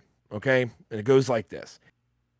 In a story, you can't write a check for something you don't have money for in the bank, that you have not paid money into to cover the check, or you bounce the check, right? Bouncing the check in a movie is when someone with zero proficiency, let's say in fighting, for example, okay? Like this is like a pipsqueak. I'll use Quantum of Solace because Quantum of Solace is an awful film. And it's a great example of how bad a movie can be. When the villain at the end of the movie is able to fight off Daniel Craig's Bond, who is, we see kill a man in 4 seconds in his apartment, and like literally drag his leg up, get that artery, bleed him out, let him go. Right. And you're like, oh, that man can ruthlessly just efficiently murder anyone. Yeah. However, they want to have a big fight with all the fire in the oxygen plant. I'm like, what or whatever. And now this man who is like literally Cobra Commander, like he's just a brain. He can't fight. He's just a brain. Basically, fights off Daniel Craig with like a fire axe. Yeah. And Daniel Craig's like, I can't fight him. I can't fight him. I can't fight him. Remember that? I do remember that. And the whole thing is this guy being able to engage James Bond in hand-to-hand combat was a bounced check. There was no money in that bank. I could not have ever believed he could fight him. Right. That's not real. Yeah, no. And you wrote the check, and the minute I saw him like swinging that fire axe like he's a master, and all of a sudden Daniel Craig's about to die any minute, I'm like, that check bounced for me. Yeah. Okay. So Splinter as father, check cashes. Check's good. Yeah. You put that in the bank. Up to this point, you get it, right? Him coming to save them is a big deal. Splinter and April putting their brains together to infiltrate the TCRI facility. You know what? You can just clear it. He's a rat. Clear that check. You're good. He's a rat. He's done stuff like that. He's a rat. She is very determined. April lets nothing really stand in her way. It's actually one of my favorite April traits of any iteration of April. Oh, yeah. Is a very motivated, super, I will unscrew this hatch, and if that doesn't work, I will kick it in, and if that doesn't work, I'll go through the roof. April, she doesn't have to be ultra skilled in infiltration. She'll find a way in the building because she's motivated. Splinter happens to be a rat. I love that April shows up to that scene way later. I love that. Yeah. Because that's exactly what would happen. Exactly. She'd be crawling all through those things, but he's a rat and he's fast. However, Splinter, you have to put money in the savings account of Splinter is a ninja master who, when the turtles get in their worst dire straits, you don't want old dad to come out. No. Old dad can kill you by looking at you. Right. Your boy could do that, whatever that thing from Kill Bill, that 5-second punch or whatever. The 5-inch punch, yeah. Yeah, whatever it is. No, the 5-step punch. You can't take 5 steps and you die or something, whatever that was. Anyways, that was a long time ago. It was. Splinter could probably disarm and kill you, and you wouldn't even understand what happened to you. It's almost like a Vulcan death, like Vulcan death grip kind of thing. You know what I mean? That only works if money's in the bank that Splinter is a previous ninja master. Yeah. Part of that break glass in case of emergency. Oh shit, Splinter's coming out to fight, dude. Oh my God, that old man, he's going to whip their ass. Yeah. You don't get to write that check and try to cash it if the origin is, I learned it on YouTube. Right. Because you've not been doing any of that, by all accounts. You've just been sitting around the house. And the turtles are training. They go out and get the groceries and have to infiltrate That's things. The thing I was going to say. They've been working on their fighting skills this whole time, fighting real people. Right. Okay? But even before the real people thing, you see them getting the groceries, like you said. Yeah. So you see that they're capable of some stuff. Now, Splinter, as a rat, we saw some stuff happen and stuff, but I agree with you that I don't think that there might have been some money in the bank, but it was insufficient funds. Yeah. I mean, at the end of the day, we'll put it this way. It wasn't a matter where you can go oh, so they got me on 50 cents. Damn, I was 50 cents short. That. Back when debit cards used to actually bounce before they just took away from your savings, or they just let you keep spending money and getting overdraft fees. Right. Back when it used to say no. Yeah. Yeah. You might get got like that. Everybody ran that plan. Everybody ran that first job plan, and you're like, oh man, and you're like, oh, but I can get this record from Sound Exchange. It's declined, and you go, there must be some mistake. And you're $1 short, but guess what? It was your last $19. You didn't have $20. You know what I'm saying? They were a far bit short of $1 short. They were almost no money in the bank. They tried to write up a check for $1 million, and they had $10 bucks, right? Yeah. So that was the first time in the movie, besides being disappointed with the origin, that was the first time when, by the way, Splinter puts a sigh into a man's face off camera and just straight kills him. So death's on the table for Splinter. Absolutely. However, I loved the sequence if the origin was different. They did the sequence well. Yes.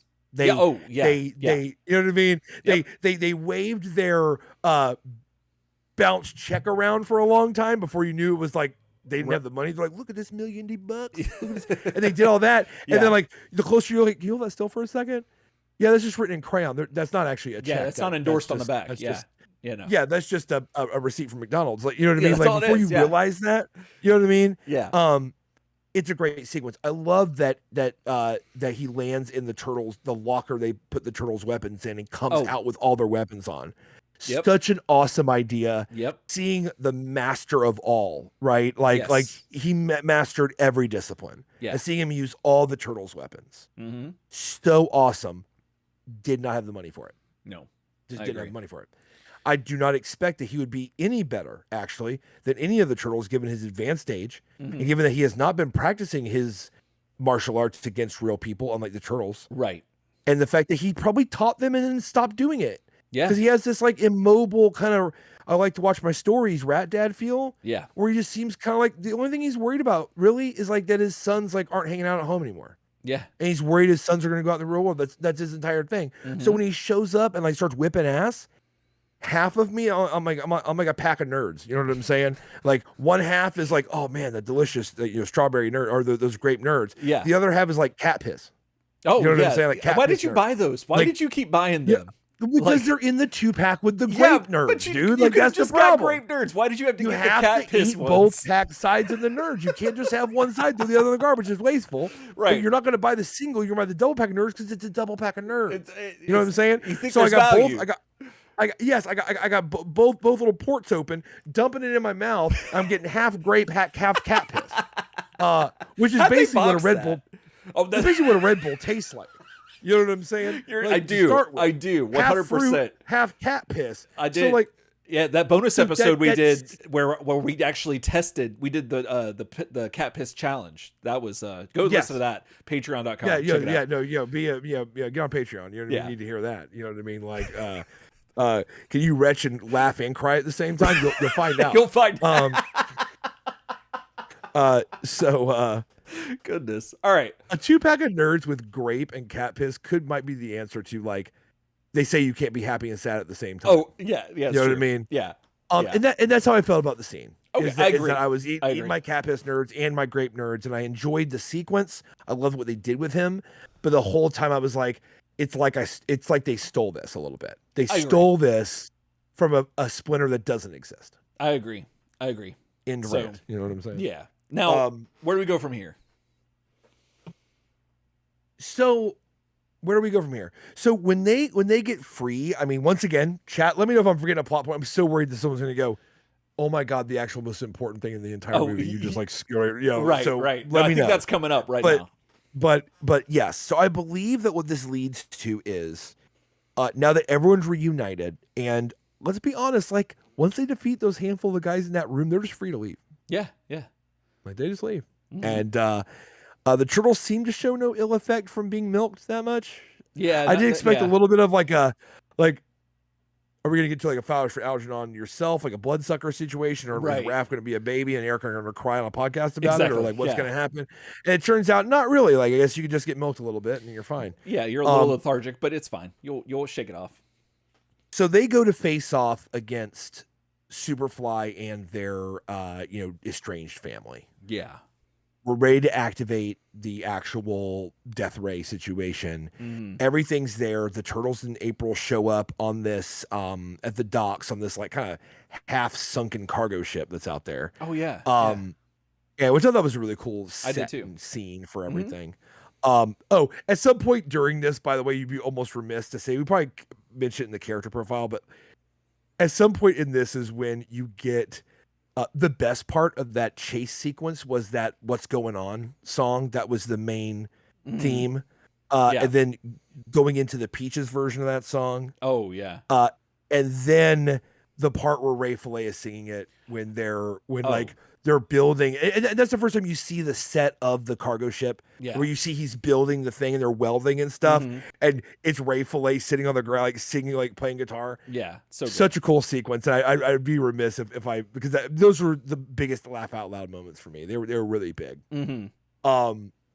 So now we're there for real. It's nighttime, and Superfly, everybody's there.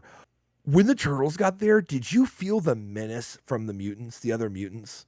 Like when they were about to fight? Like it felt really intense to me. Oh, I don't remember that. I didn't feel that. It's hard to explain. I feel like but there's something about there's something about Mondo. Okay. Who he was like super cool with Mikey. Right. But when they get there, there's this shot where Mondo's got like a crowbar in his hand, and he's kind of like, he's got this like weird look on his face where he's kind of smiling, but in a little bit of like a, but I'm going to fuck you up way. You're right. And he's, patting that thing against his hand. He's like, how's it going, brochacho? Yes, or whatever okay, he said. Yeah. Like that scene where you're like, oh, damn, even he's against him. Do you know what I mean? Like, even like he wants even to, like, after they bonded so much that after now they bonded so right. much, and you that's your feeling a little bit, right? That like this might not go down well because even Mondo Gecko doesn't like them anymore. Right. You know what I mean? Like, yeah, but I felt a menace. I thought that it was well pulled off in that scene, I guess. And maybe just hit me that way. I think so too. I think, and that's by design. That's what they want you to feel because that's what is supposed to be there for the story, obviously. But I think the thing that we keep forgetting is the turtles screwed them over. Like they flipped the script. These mutants have been the same from the get-go. You know what I'm saying? Like the turtles kind of presented that like, oh, we're on board with this. They were kind of like, they're the ones that got lied to, the other mutants, in a sense. Yeah. From the turtles. So I can kind of understand now as we're talking about this, it's kind of just now hitting me that like that might be where some of that initial like uncertainty and malice that you're talking about and that I remembered after you explained that part came from. So yeah, so I thought it was interesting at least. I mean, there was definitely something in the like air. Hey, look, like, they're kind of all family. And this is one thing that gets explained back in the bowling alley scene is Superfly goes into his origin story and goes into why he wants to do these things. And one thing that we didn't really mention here, and just to remind people, is that the origin of I want to call them the mutanimals. I know, right? But Baxter's mutants is that like Superfly similarly raised them. Yes. And had a similar family day out, you know what I mean, that happened. Yeah. Although I believe it was on his escape from the lab, I'm pretty sure, or something like that. It was he didn't decide to go out into society. He got caught or something. Yeah. And it was everybody, and they had a very similar situation, but it was actually probably a little more violent. It felt like it was a little bit more like people damn near got killed in that one. And that shows here because this is actually coming on to a part I know Eric and people in chat were the most critical of. Right? This might be the biggest critical moment in the movie that we feel strongly about, and I know people feel strongly about. So I'll set you up to fly, baby bird, because this was your get ready for one Cam Sam in a minute. You know what I mean? We'll go right to you. So after the initial threat that there is going to be a massive fight, the machine is activated. The turtles decide to appeal to logic. You know what I mean? Like all Mondo ever said was appeal to my logic. Right. You know that's all he said. Much like my best friend Eric Crosby. You know what I mean? So that's all you got to do. They basically say like, you guys don't want to kill people, right? Like not really. Like you don't really want to kill humans. Like who? Right? Like you don't really want to do that. Yeah. And after some discussion, it works. Yeah. Actually. And every single one all of them, Superfly's brothers and sisters who have been raised in, frankly, even more of a dogmatic xenophobia than even the turtles were, right? Decide that they will not side with Superfly, who's effectively their brother character. I don't know. I don't know what that is. Yeah. Older brother thing. Guardian. Yes. And so I'm gonna set you up. So what are your thoughts on that moment? I know it's divisive. It's super divisive. This is my biggest gripe with this entire movie.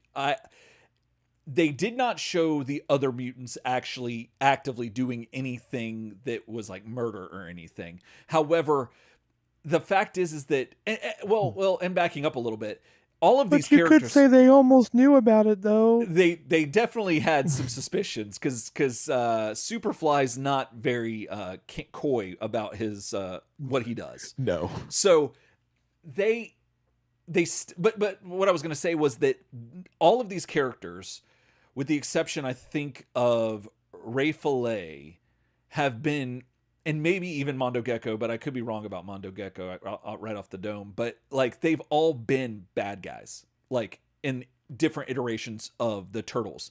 Like, you know, Leatherhead has been bad in the animated Mondo series. Gecko was a villain in the '87 series in his premiere. Oh, because that's wrong? right. Because he helped rob the bank, and he was found by Mr. X and raised by him. Yeah, and was a weapon X, if you will. You know what I'm saying? Exactly. Yeah. Anyway, so all of this man, yeah, right. So all of them, except for I think Man Ray or Ray Fillet, were villains. Yeah, I can't remember a villainous Ray Fillet or Man Ray, either one of those characters ever.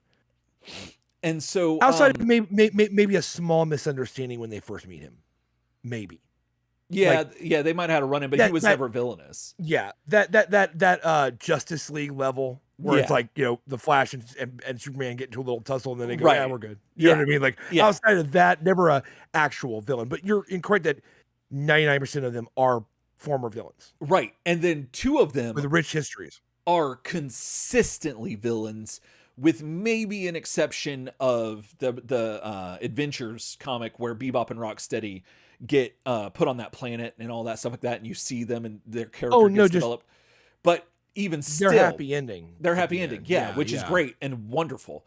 But beautiful. But generally speaking, and especially considering their looks, like I don't mean to judge, but still, like I mean, no. I understand where you're coming from because, bro, like their looks. It's not even like I understand you're trying to say they look like villains, but you don't include Bebop and Rocksteady in your movie if you don't want people to believe they're going to be villains, right? Like that because to your point, they've never not been. Yeah. They've never. You're trading on that nostalgia and that history, right? When you put them in the movie, exactly. They're villains, exactly. And so to have them have this turn, like the second that they realize, oh wait, because at this point I think Splinter is there, and I also think April's there with them, and so I think that might have had something to do with the fact that April's there, and I could be wrong about this, but nevertheless, the idea that the Turtles family is there and there's something else that works and there's another opportunity to go over there. I understand that, because Ryan and I have had discussions about this where a character loses the person who was like manipulating them or making them be a certain way, and then exactly what you're talking about. And then as soon as that person's either gone or another opportunity is made available to you to where you don't have to be subjective to that, I can understand one person doing it. I can understand maybe a few people doing it. But every single one of them. Every single one of them. It was just that their moral code and ethical alignment just needed glasses. Oh, like kind of like your screen. I'm blurry right now. Yeah, that's so really, good. Really like ruined my goddamn punchline. There it goes. Stupid there it goes. Camera, you're crap. Yeah. There you go. But yeah, they just needed glasses. They just needed glasses. They were sitting in the back. That's of the how class. it felt. That's how it felt. You know what I'm saying? Like back on that Walking Dead argument we had, damn decade ago. Like, oh yeah, no, you lose the person that's not around, and it turns out all you just needed was glasses to see that your entire code changes overnight. You know, literally after the CDC blows up, now you're helping everybody. Right. Right. 2-hour car ride, you just changed your whole ass identity. Right. And yeah, but I'm sorry to interrupt your point, but I mean, I totally get it because it's they all change their alignment. Yeah. And now here's the thing. It really felt like that wouldn't happen. If Bebop and Rocksteady stayed aligned with Superfly, yes, I would be fine with this. This would be perfect. Nothing, no problem, no issue whatsoever. They have an established, just in the zeitgeist, just in the history of these characters, they are known villains. And do I think that they could change? Yeah, sure. But like immediately, do I think that they would completely do a turnaround, like and be like just join the other side? No, I don't think so. I think there's still something about them that they might not necessarily want to be mass murderers or even serial killers, but they enjoy violence enough and they enjoy like carnage and havoc and all this stuff. But so they wouldn't want to lead some like pacifist life, even though like that's kind of what we see in some other iterations later on with their happy ending, like we said earlier. But still, well, maybe this is where we actually, and maybe this is actually where we dig in just for a second on the decision to effectively homogenize every one of those characters. Yeah. Right? Right. It sounds like it's very plot convenient to your plot of like, hey, Splinter has his mutant family who he raised in fear of humans, in a very xenophobic way. Right. And now we're going to learn a lesson about xenophobia. Okay. Yeah. And Superfly, hey, look, everyone can relate because he's got his family too. He's got his family of mutants that he has, his brothers and sisters that he raised in a very xenophobic way with a plan to kill everybody. Okay. However, to service that small plot simile, that plot anchor where those two things are similar. Okay. The Professor X Magneto of it all. Okay. Yeah. To anchor that, you overpaid. I hate to say it, but like you're back on our money analogy. Yeah. You overpaid like 1,000,000%. It's like worse than buying Twitter for $1 billion and losing all your money. Literally. Yeah. You paid the unique and colorful origin story of all of those characters. All 9. We counted 9 mutants that come from a rich tapestry. And this is where I'll get on my soapbox, because when you were making that point outside the damn movie theater, you know what I'm saying? Michael McDonald's and Farmer Greg, God bless their souls, just listening to us hash this out and getting more mad at it as we went. You overpaid. You paid the price of homogenizing characters that had beautiful history, each one of them. So unique, so different. Really, the tapestry, the whole idea of Mighty Mutanimals. You're borrowing on, once again, like we're writing some checks here, you're borrowing on the legacy and the visual interest of the Rogues Gallery, effectively. Yeah. Using characters that have like a really rich history, but with one stroke of the pen, just to say, hey, and it's like they're all families, but they're two different families. Right. You completely robbed all of those characters of their unique history, which, by the way, could have given you a lot more reasons for them to turn against Superfly. Like you also robbed yourself of that. You overpaid in that department. Right. Where now, instead of knowing that all these characters have their different like things they like about Superfly, things they don't like about Superfly, you lost the opportunity to have to basically go for the golden ring up top. You know what I mean? So you missed the opportunity to make your moonshot because you had to make it quick and snappy and fast, and you homogenized everyone. Yeah. So now is it any surprise, right, that all of them having homogenized backgrounds, even though they're all super unique and have different accents and have it's like they came from different places and origins, but you didn't want to write it. You didn't want to slow your movie down with it. But you wanted Mutant Mayhem, right? But you didn't want to pay for it. You know what I'm saying? Like, do you know what I mean? Yeah. So you just like bounced a check for Mutant Mayhem, and the problem now is that that's bounced. So again, it bounced. You overpaid for a homogenous storyline with these origins, and all you got in return was the ability to say they're all brothers and sisters. That's all you got. Well, so isn't it almost fitting then that the group of kind of homogenous mutants all decide we don't want to, we'll go with the Turtles? Because what sets them apart from each other? Like, you thinking Bebop and Rocksteady are like these like kind of like ganger types, right? Like they have the appearance. I mean, Rocksteady, I mentioned this, Rocksteady still has Bebop still has his turtle shoulder pads on. That's true. In his character design. The Turtles never mention it. Never. Right? Like, that's his get up from the 87 animated series, man. Yeah. Why would he have He has no reason to be wearing that. Yeah. Why is he wearing that? He doesn't have that origin. He doesn't have a ganger origin. He was created in a lab by Baxter Stockman. And he has no reason to have it as a means to like intimidate the Turtles. Yeah. Because that's the main reason he has it. Yeah. 100%. That's his whole thing. I mean, Yeah. we read that and it was all alliterative on the back of the toy box. You know what I'm saying? Everything else, like, yeah, you know what I mean? And absolutely. and it had all this innuendo about it, and it was hilarious. Exactly. But yeah, so I'll kind of end it here and just say that so the reason that you, and I know right where you're at with this, because you're saying, well, no, because like at least Bebop and Rocksteady, they're born to that life, man. Like that's their whole thing, dude. You're interpreting every other version of Bebop and Rocksteady. Yeah, you are not interpreting anything in this movie because they didn't give you anything. Right. They didn't. What character development was there for them? None. They traded exclusively on their image and what they mean to the franchise. Nothing about what they did. They have the voices that sound kind of like they did, like they're kind of tough guys sounding voices like this, you know? Yeah. But like they could be the sweetest people in the world. And actually, I think it's kind of funny because later on, like when they're all at the end, when they're all in the lair together, they're just chilling, having a lot of fun. They're no different than anyone else. They're all the same homogenous mutant. They just have different things. This one can't speak English. You know what I'm saying? This one talks like a bug. This one has an Australian accent.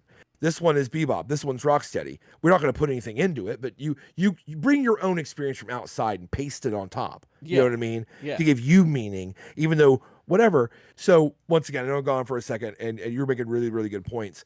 But that's why I think it's like that. Is you go, wait, something doesn't match with that. They're all different kind of characters that lean different ways and have different personalities. At least what you're seeing, right? They haven't put that money in the bank, but they're showing us that they're different. Maybe we'll learn that they're different with more time. Well, you don't have that time, right? You only so why wouldn't they all rip off like a Band-Aid? They're homogenous anyway. You only have about 15 more minutes of this movie left at this point. Yeah, and this is the point. 100%. This is the point where you made a good point where you're talking about the mutant mayhem. This is where I realized that where's the mayhem? I see the mutants. Where's the mayhem? And that's when I started to realize, as soon as this turn thing happened, that there's something else that they're trying to push with this movie. Not necessarily an agenda, but more like because we've way before this movie, like almost as soon as it was announced, they said that you're going to get a sequel and you're going to have a TV show or something like that will go in tandem with it after the movie comes out, especially if it does well. But this is where we're going. And so I'm starting to realize, this is going to have ramifications after this movie. So there's going to be another change, and we'll get to that once we get to the end. But this is where the big fight scene the lead up to the big fight scene with Superfly which is like our kind of like first like false big fight. Right. And this isn't the end. I know we're going a little bit long. We kind of speed it up at this point because there's not actually a whole lot plot wise left.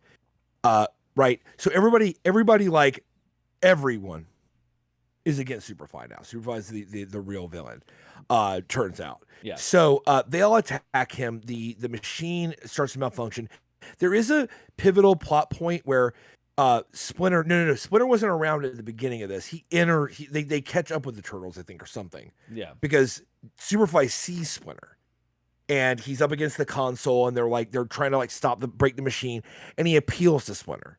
Like Superfly directly appeals to Splinter and basically pulls the Magneto with his boy Charles and says, like, look, like, why the hell won't you help me with this? Right. Like you know that we agree on 99.9% of everything. Yeah. Why can't you just support me? Like you're my brother. Because that's what we are. And Splinter, I mean, I don't know if you're supposed to believe Splinter was ever like really tempted. Like, yeah, no, because that would be a bit of a betrayal. Like even in the confines of the plot, for Splinter to seriously consider killing all human life, right, or subjugating them to slavery after working with April O'Neil seems like that's a no-go. Yeah, as far as a morally, ethically good character goes. Mm-hmm. But I guess maybe it was meant to give him food for thought. Yeah. Maybe he saw in Superfly, I mean, I might be giving him too much credit. Maybe he saw in Superfly what the road he was headed down. You know what I mean? Instead of, that's what I thought. You know what I mean? That's what I picked up him considering doing it, he's more like, whoa, this is like looking in the mirror a bit. Yeah. Like, if you would have given me another couple years just watching my movies and watching my bad news, and then you gave me some stuff, I might have done this too. Right. You know what I mean? But like, here I am, and I have a chance to help. Right. So they dismantle the machine. It blowed up real bad. Yeah. And it goes down to the bottom of the ship and explodes a green mutagen with the villain. Very TMNT 2. Yes. You know what I mean? Super Very Shredder-esque. Super Shredder-esque scene, you know. And it turns out that this births our big baddie. Super the duper actual fly. big fight. Super duper fly. Who basically like Godzilla / Stay Puft Marshmallow Man / you know, any character in Sentai, you know, villain, tears up the city. Yeah. Right. I know that you were particularly tickled by the way that the character design for Super Duper Fly. Oh God. The horses, the horse legs. The horses were great. God. That was fantastic. Giggling about that. That was killing me. The horse leg. Jake says, I don't need that horse. I don't need that horse. Like in quotes, which is what he said. That so I was done. I was dying. Just hearing Ice Cube say, "I don't need that horse." Like, yeah, I can only imagine how Seth Rogen must have felt being in the studio, like hearing this stuff being recorded and getting Ice Cube to say lines like that. Oh, 6 to Midnight over here. Like that was just I was just giggling and I enjoyed that so much. He had a whale mouth, all this stuff. Oh, that was great. It was grotesque and horrible, but still funny. So yeah. Yeah. Then honestly, things wrap up really, really fast. We have a lot of all is lost stuff. We have, you know, like the turtles look like they're beaten. Splinter looks like he's beaten down and with nothing. The other mutants are like also trying to fight it, but it's really bad. Yeah. And like it's mayhem. Love the gag, which you saw in the trailer of like, you know, oh, one day he's gonna run out of cars and he's staying next to the parking garage and he's just got like ammo for days. Yeah. Oh yeah, that was good. That was great. Loved the classic tinnitus like grenade scene where it's like Mikey after everything's happened, like, oh my God, I think it was Mikey. Oh yeah, it was. Leo. It was. And and Noah's just said in chat Mondo's tail. When he pulls Mondo's tail, like, oh no, and he's like, no, I'm good, man. Like, oh, that got me so good. So I said this after we saw the movie directly to Eric. I loved John Clemens says Saving Private Leo, which basically yes, like that sequence has been done so much. I'm still a little bit of a slut for it. I'm a big fan of that thing, and you know, the dustier and more tinnitus it can be after something happens. I'm kind of a fan still. Right. Love that they threw a gag in there. Yeah, that is so awesome. Yeah, because absolutely. the movie could have like done the thing where you turn on the heart. Right, like now it's serious. Like Mondo's probably dead, Splinter's probably dead, all is lost, and things get real serious for a minute. But even in that moment, they use humor, which I really appreciate. Absolutely. Right? So yeah, it turns out, you know, everyone has to. So after when Raph shot that like demutator into Super Duper Fly's leg, right. And just that one horse popped off. I lost my shit. So that was like so damn funny, right? Yeah. And I don't need that horse, and like all that stuff, and you realize they can't get it done. Yeah. But yeah, at the end, the every mutant, including Splinter, including every friend, April, and the brave people of New York. You know what I mean? The salt of the earth, the bicycle messenger, the taxi driver, the construction worker, the cop, everybody, and every turtle. And it literally takes a village. Yeah. To drop this anti-mutagen thing down into the blowhole of our villain. And I thought the sequence was really well done. Oh, absolutely. It's one of those sequences that there's almost a meta thing to it because the first time you see a couple characters get it, you're like, oh, now everyone's gonna have a part of it. Like you almost know. So now you're like, how are they gonna do it? I think they did a really good job of it. I do too. Actually. Yep. Which was really cool. And then Super Duper Fly is defeated. And things start to wrap up fast. We see that all the turtles and the mutanimals are all living in the sewer together at the end. Like it's a full Fuller House situation. A Fuller House, you know what I mean? It's everybody and their mom. You know what I mean? Splinter and Scumbug. You think that could be maybe a throwaway joke, but at the end they go right back to the well, and it turns out that great about it is that you forget that Splinter speaks Scumbug's language because he was friends with a cockroach named Kevin at the beginning, and that's why they could speak that language. That was really well done. Absolutely well done. That's called like, bro, like you didn't even have to pay for that. No, you know what I mean? Like you didn't even have to explain that. You didn't have to pay for that. Do you know what I mean? But that was like tipping, because you go to Outback, you get the free little brown bread. You know what I'm saying? The little butter and the knife and everything. Yeah, they'd be like sliding a $5, like, I got that. You're like, you didn't have to pay for that. But right. Thanks so much for paying that, because you get it free. Yeah. They didn't even need to do that. No, and it was really, really good. I really wish they would have like channeled some of that toward other parts, right, of the plot. Yeah. So the turtles get their wish. Yeah, they do. So that's oh, well, wait, Preston. So Father Preston here says Ryan's not as disappointed as I'd hoped. You may have missed my actual rant, and like with my. Yeah, and that's a reference to Em Wilson's disappointment. Looking forward to your disappointment as well back on Facebook. Yes, exactly. So the turtles. So the movie starts to wrap up, and we both said this, right? That it almost felt like and this is the last movie you'll ever get, right? Because things start to happen that are really finalizing, like almost like if this is the only movie that they make in this continuity, this could be the end, because everyone's living together, no mutants defect. Okay, everybody's good and they love each other. Right. Splinter found a scumbug of his own. You know what I'm saying? April, the prom's on. You know what I'm saying? It's back on because April won. You even see someone like says like April's cool or whatever on her locker. Like literally. Yeah. April O'Hero or something. Yeah. Yes, April O'Hero. Well, Jason's in here. No one's gonna mention that Splinter ate Kevin. He did. I forgot. Yeah, he totally ate Kevin. He totally did. But M wants us to take it from the top. You know what I'm saying? Like I'm gonna bring that energy to you. I'm not gonna do it, but I'm gonna bring that energy to you. So the thing about Splinter and Scumbug, somebody in there said that they weren't feeling it. I get that, and I really wasn't either. But when you think about it, rats and roaches kind of go hand in hand a little bit. They move in the same circles. They do. So it kind of makes a little bit of sense, but I don't. I'm not going to die on that hill. So, but yeah. So yeah. So so it starts to feel like that, and you almost start going, hey, hold on a minute, like hold on, because it turns out, man, like everybody's living in harmony in the sewer. Splinter, guess what? Now you got a new stepmom that's your age. Yeah. Because you're 15. So like some literal like basically teenage stepmom over here, more or less. That's true. So that happens. The dance is on. April O'Cool, she's O'Hero, whatever. She's the best. Yeah. And you know they go to high school. But that's go ahead. That's the craziest thing, because the people of New York accept them. Mm-hmm. We did go over flash forward a little bit over the fact that April goes onto the news and overcomes her fear of you know, from her you know pukalicious situation that happened in high school reading the news. She gets over it.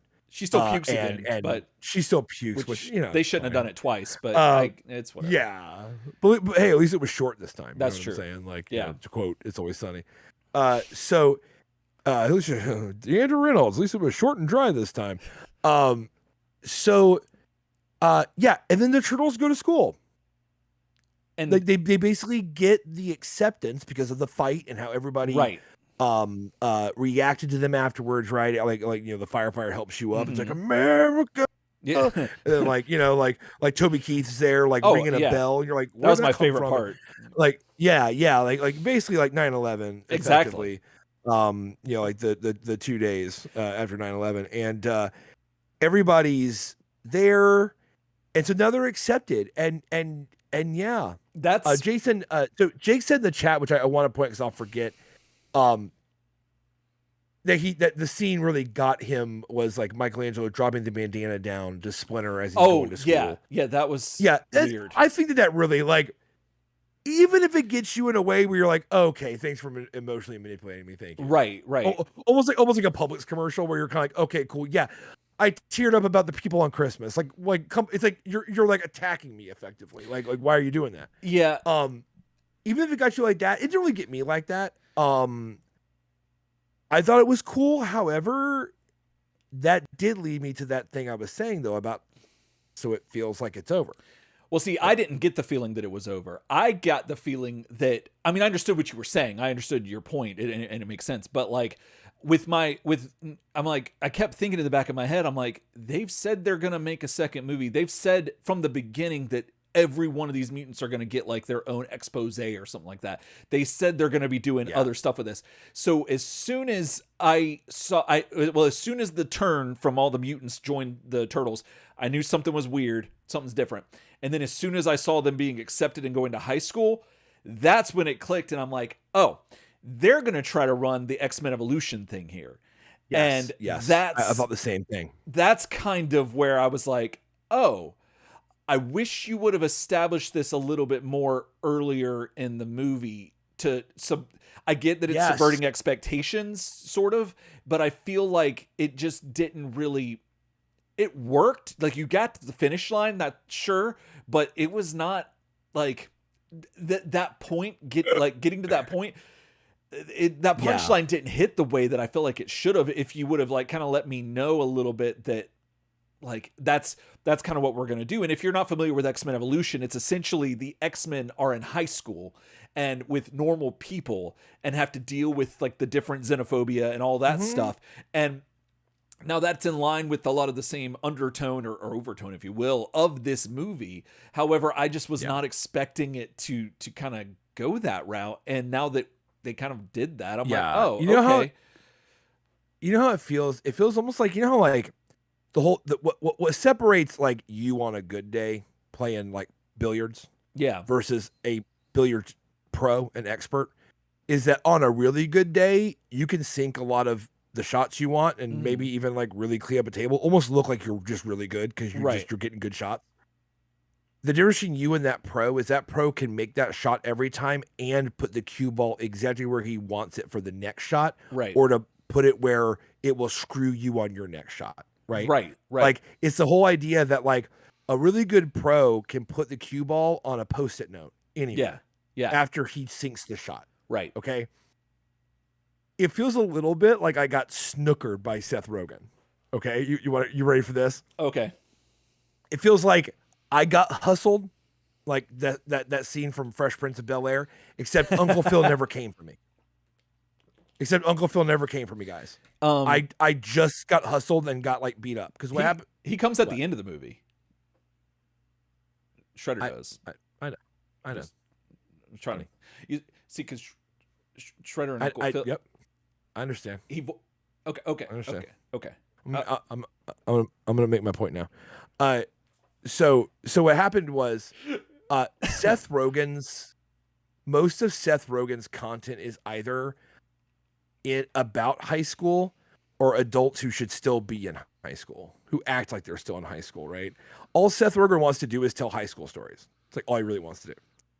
So what Seth Rogen kind of did is that he kind of pool sharked me because he made a movie that was good. That was good about the TMNT. Like, and the TMNT kind of has nothing to do with high school. They're teenagers, but they're not in high school. And like an X-Men Evolution or him said, I've seen Monster High. Thanks, basically. Anything like that, right? Is not a thing in the Turtles universe for a ton of reasons. Right, like we strike hard and fade away into the night, like that whole idea of the Turtles. It stands in opposition of their entire ninja's principle. This whole movie is getting rid of the xenophobia, which is the main crux of the Turtles being it's the main crux who they are.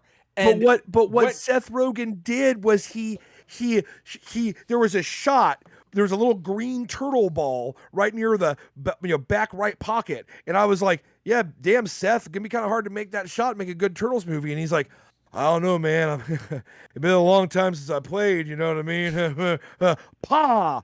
And not only does he like honestly make the shot because it's a good movie. It's a not good a bad movie. I enjoyed the hell out of it. Okay, it's got issues. We can go all day. We want to talk about how bad the issues were. There were some issues that really bothered me. However, he made the shot.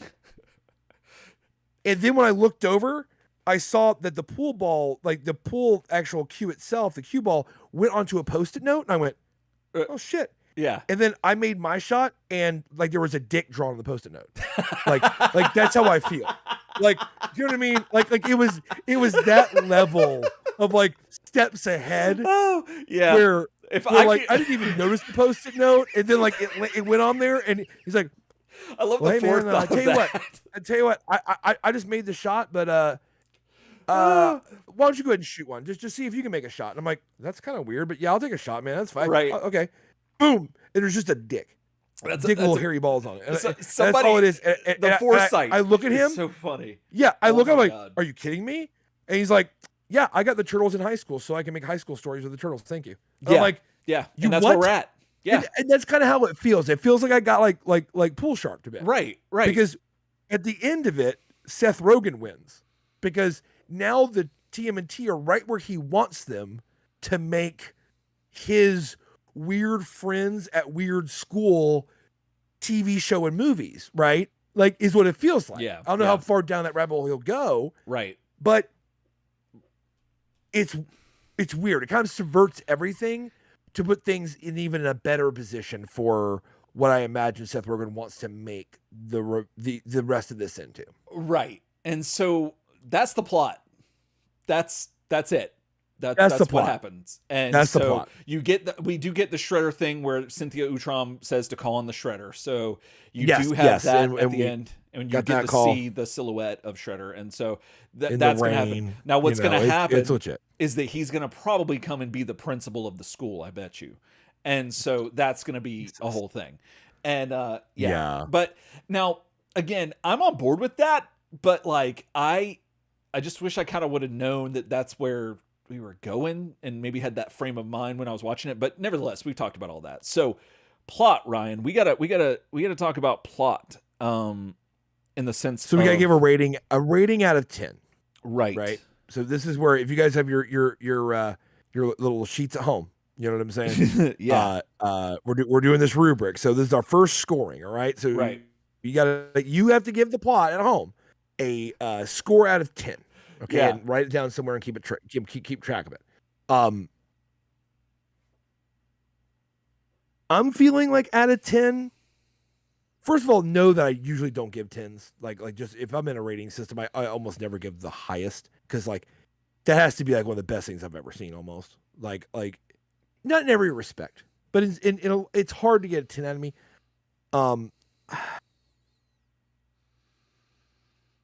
As a short, as a tight, action-filled movie, the plot never bored me, right? Okay. It never made me go like, oh my God, like I don't care that this character's off doing this. Like that, a lot of movies do that, right? Where it's like, oh, and then April goes and talks to her teacher, and then also this and also that. And you're like, this is like what's going on here? Like this is boring, right? Like what's even the point of this?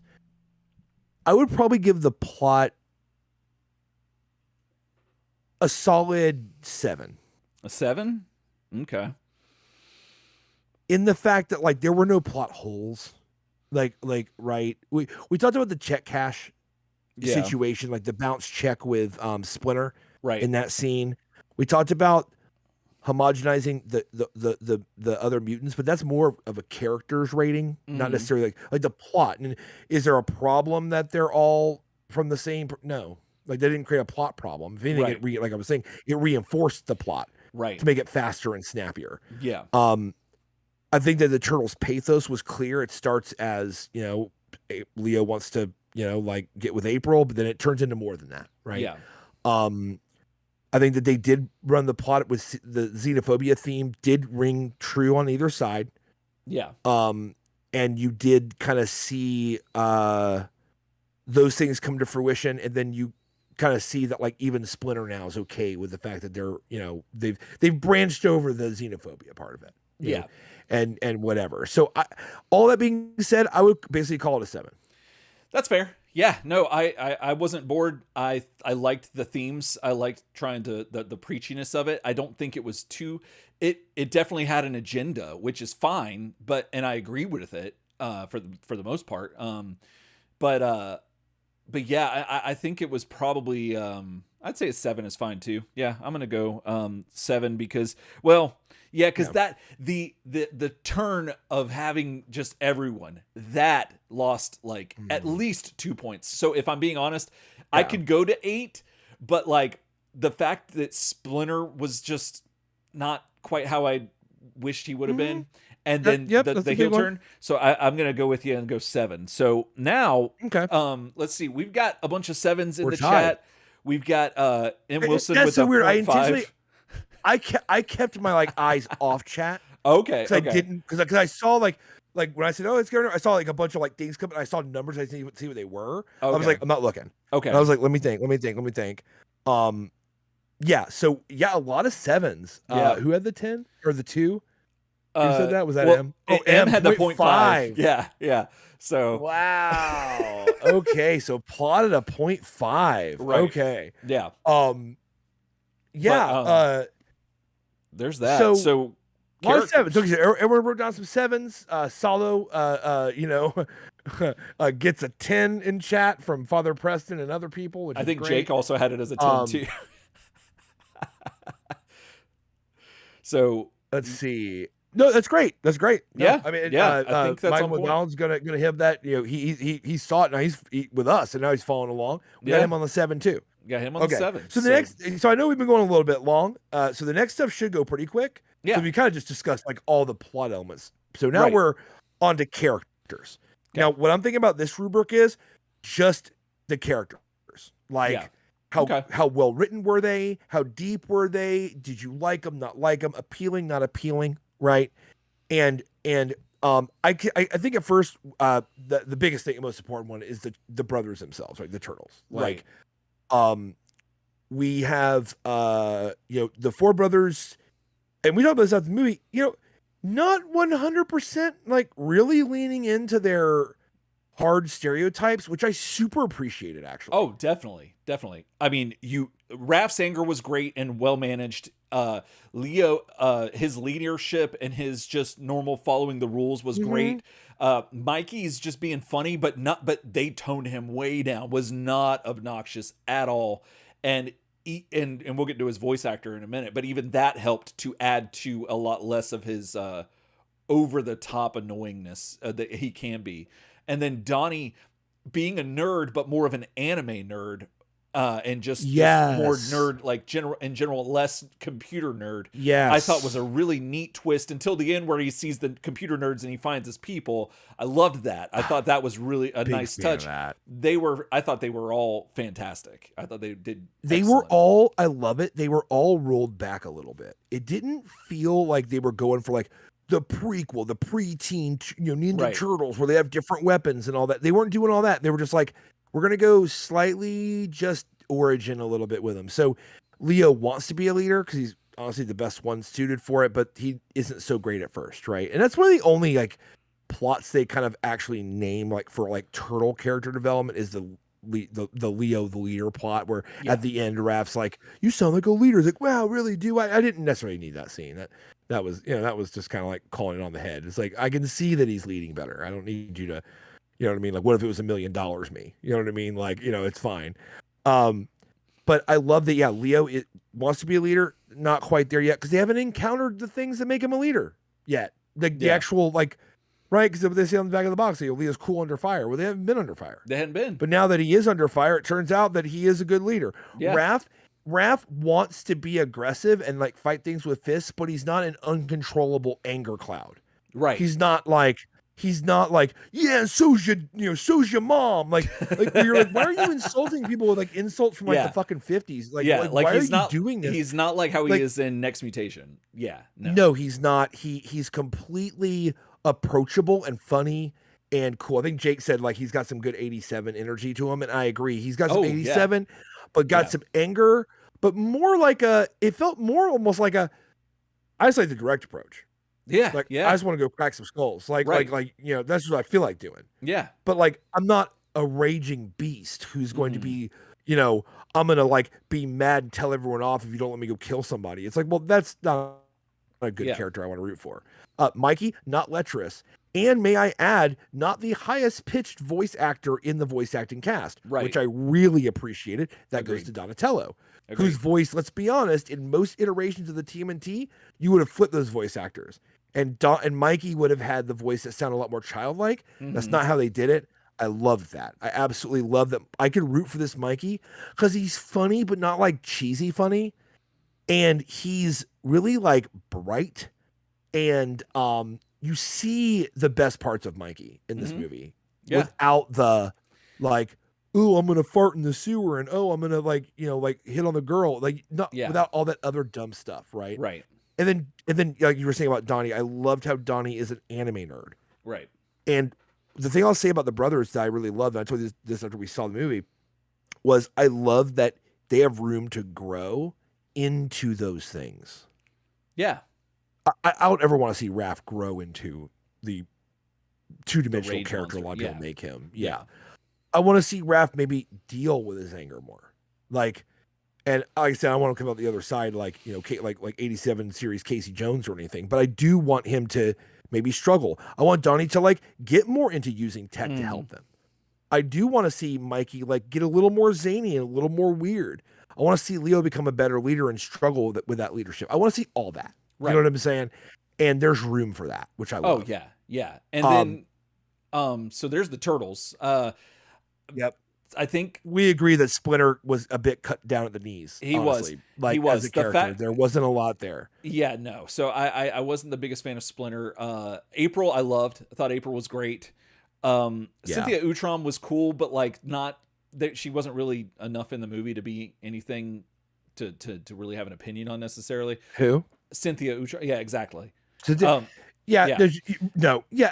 And I at this point, that's not even that much of a crime because she's just the villain.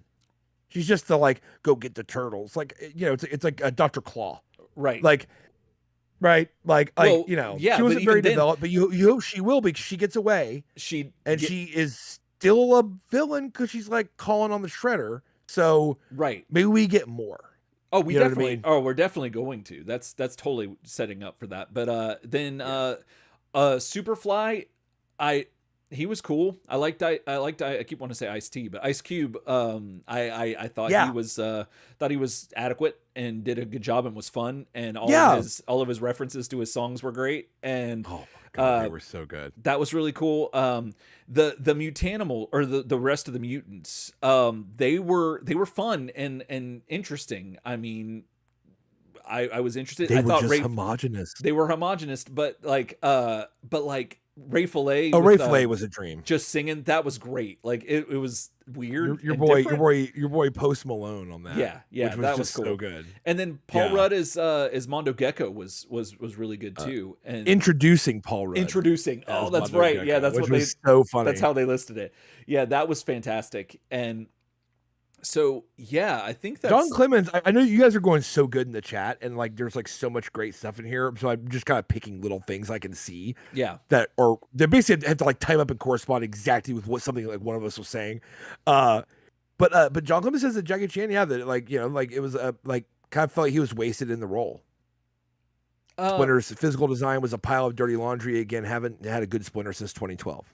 Right, and I was going to talk. I was thinking we would talk about more of that. In the next section, but I agree. But as far as all the characters, I'm gonna give it about a 9, and the only reason is because if Splinter had been done better, I would have probably given this a 10 because but Splinter, no, but everyone else, I'm pretty happy with. This is where we're gonna diverge, really fast. Can you go to the two cam, Sam? I can. I don't want to see chat on my feedback, and I don't want to see it because I don't want it to affect people's scores to affect my score. Okay, gotcha. I'm not going to be nearly as kind. Okay. The Turtles were without a doubt the best characters in the movie, and had the most consideration put to them. Like I just went on that rant with. I really love how they're set back a couple years. And they set them up really, really fertile. It was really good. They can do a lot. You can put money in the bank if you want to change things about the Turtles. Oh, too. Yeah. You want Raph to you want to sidestep the anger Raph, and you want to have Raph deal with depression. You can 100% do that. Right. because you'll just earn it through plot lines on the animated series and different. You'll earn it. It's great. You can just earn it from here. This is a blank slate, and I love it. Right. Splinter is not Splinter. Splinter has a funny origin story about him and Kevin, which once again is good for a laugh, but it feels like his whole origin story is there as a joke to be played early in the film to keep you make you laugh. But the problem is you got to live with this Splinter forever. Do you know what I'm saying? Yeah. Like it's that's tough. April is really good. Didn't have enough time to 100% develop her, but you did get stuff. She has the anxiety about being on camera, but she wants to be a journalist. She gets over that, overcomes her fear. And I liked April as a character in general, not ultra developed, but got some. Okay. Then you have, sadly, all the other mutants who were homogenous, completely homogenized because you didn't feel like telling their story. None of them are different than any other ones. They're just NPCs wrapped in different clothing. Yeah. They don't show, besides Mondo Gecko. Mondo Gecko shows that he's like weirdly very much like Mikey. And because you related him to a character that you did well, I went, oh, I feel like I kind of know what Mondo Gecko's about now. Okay. Yeah. What about anybody else? Scumbug and Splinter get together. I guess that means Scumbug's cool. I don't know the Scumbug's cool. Scumbug can't have normal human dialogue. Right. Like and Scumbug's her actions are running around and on whichever side she's in, whether she's on Superfly's bad side, good side, on his side, she's a bad guy. On the Turtle side, she's a good guy. Blah, blah, blah, blah, blah, blah, blah. I'm with Splinter now. Okay. Right. So there's no character there. Leatherhead, Wingnut. Can you describe those characters without describing what they do or what they look like? I mean that they don't pass the they don't pass the Obi-Wan test. Like they don't pass the character test. Yeah. Can you describe Leatherhead as a character in this movie, not what you know from other iterations? Can you describe Leatherhead in this movie without mentioning is she a woman in this movie? I think they barely get to see her. I think they're presenting at least with a female sounding voice. Yeah. Yeah. So Leatherhead, describe them from this movie without describing their accent or what they look like or their name. Who is Leatherhead? I don't think I'd have a hard time explaining that about anybody if I couldn't say any of that. No, to describe a character? That's no, you so can. What would you say? You would say that they're like kind, and then I'm just saying, now I'm just naming nuts, right? Describe Raphael without naming his name or what he looks like. Oh, so yeah, you're just saying that like he's got anger issues.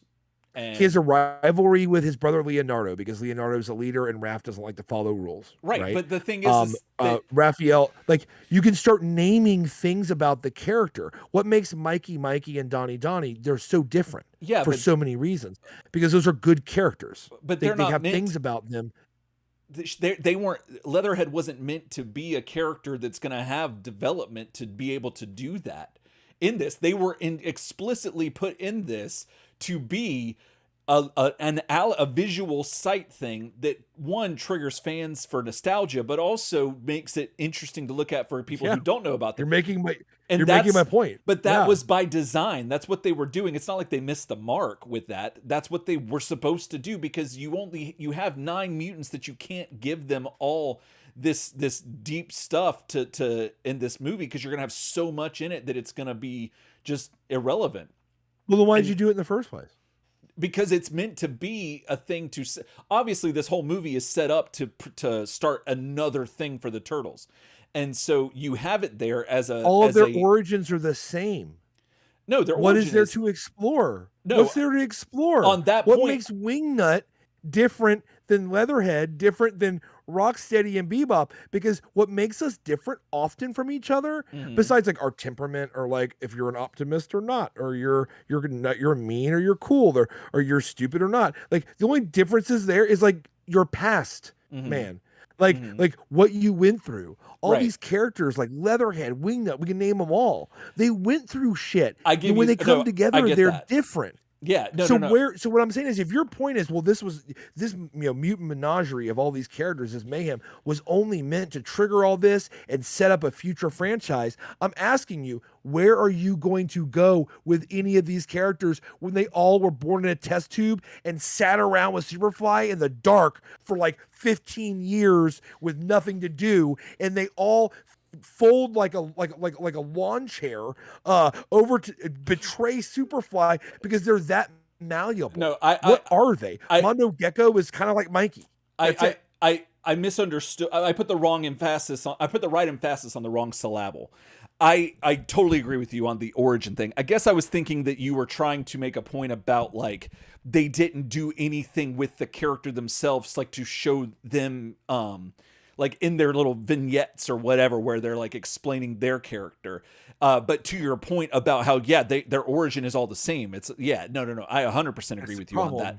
And so I misunderstood, but no, yeah, that's. I mean, I was a little bit making a point of like, why were they like?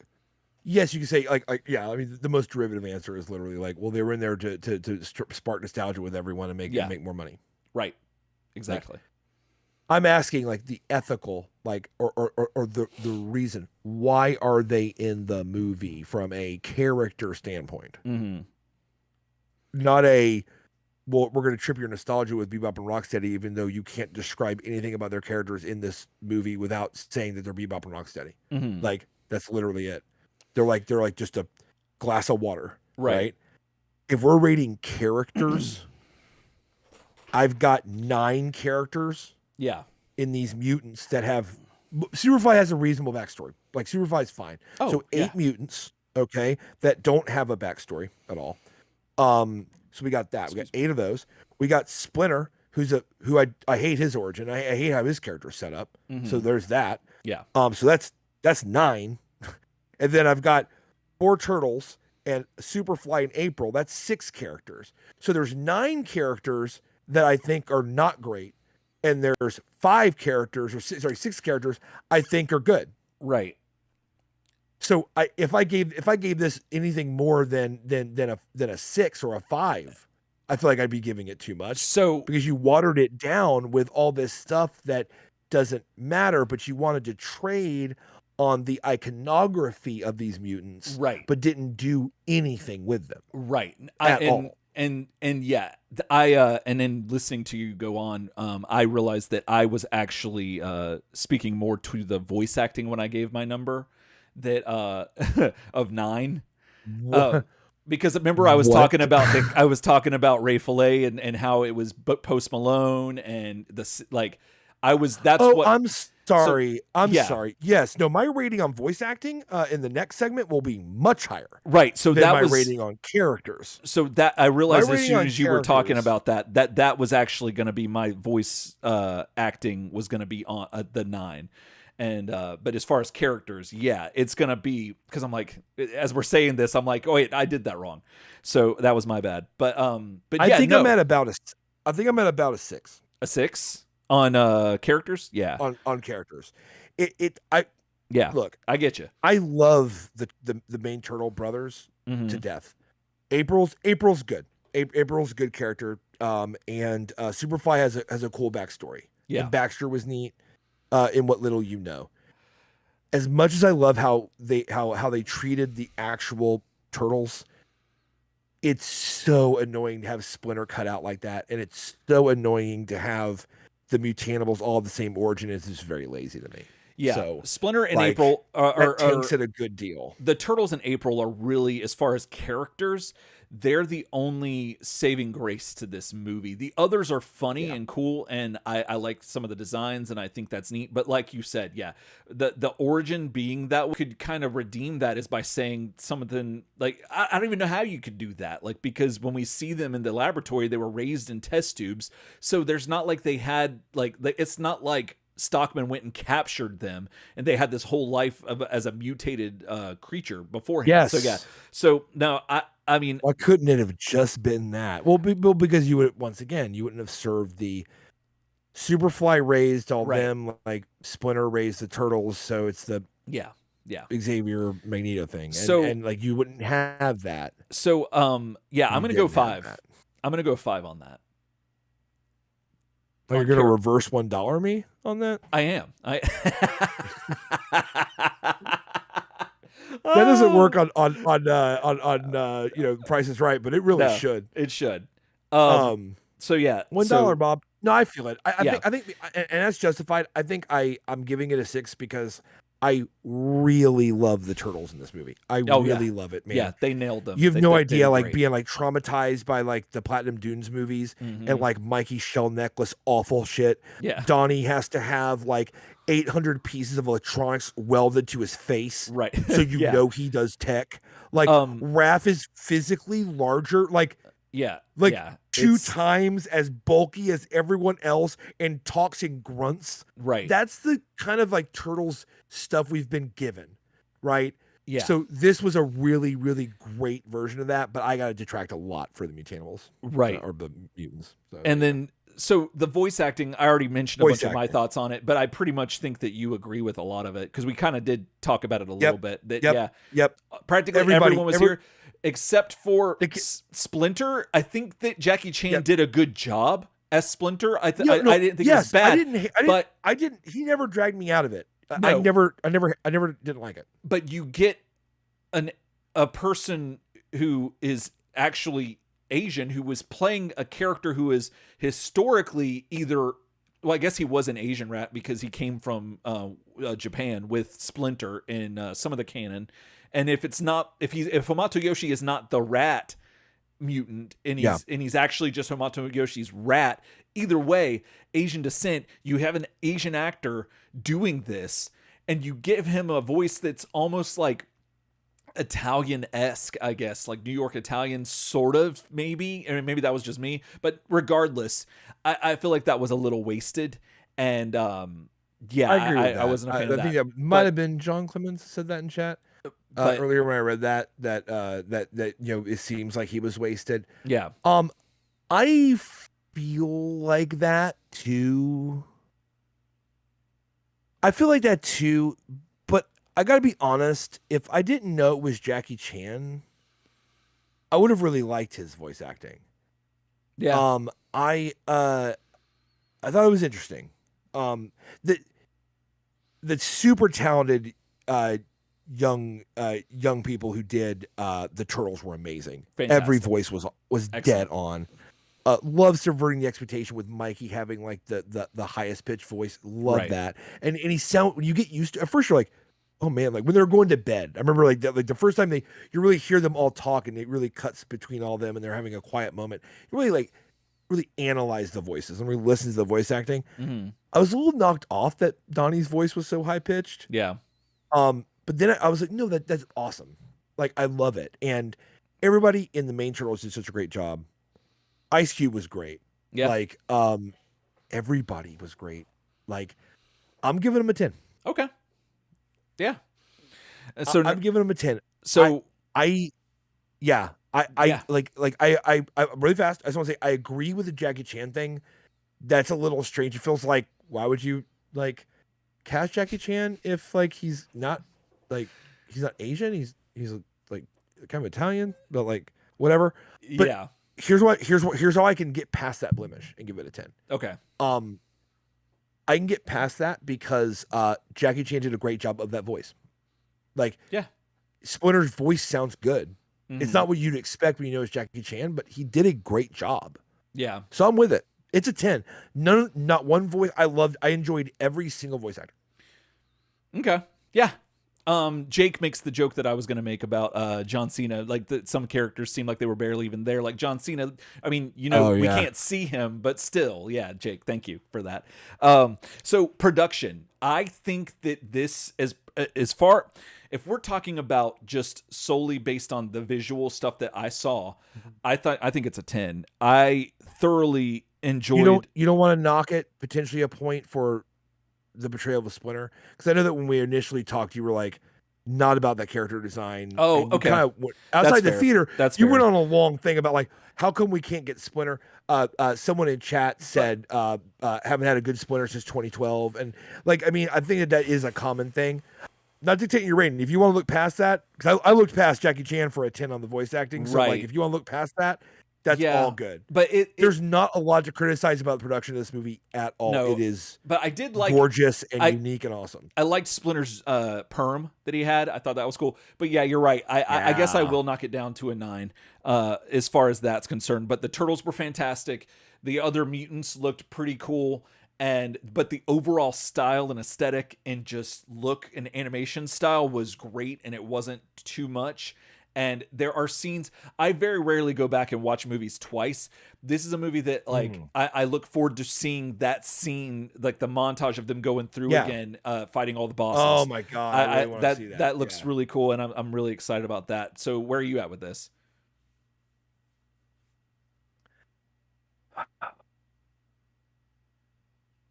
There was pretty much nothing I could say anything about the production when it came to the animation, the directing, the cinematography of it, the cutting of the scenes. I'm trying to think of reasons not to give it a 10. Yeah. To me, I almost feel a little bit like Splinter's like perm, and like the way he looked when he was like younger almost like outdoes like the fact that in general his character design isn't my favorite. Right. But yeah.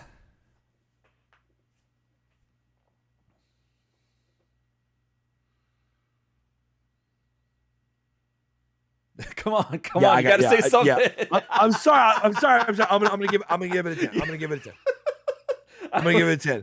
It's hard. It's hard, man. Like I'm having to think, man. It's hard. You know what I'm saying? I know. You don't want to hurt yourself. Yeah, obviously the super unique style animation style was brilliant. And it felt like a AAA action movie on the screen. It was beautiful. Obviously. Yeah. I think it was very appealing to me to watch. But I think Noah says in here that that it was a little bit too busy for him, and I get that. Like, I can see how that could be a thing. And I'm not saying like that's how everyone's different. So and I get that. Well, everything is like really super deformed.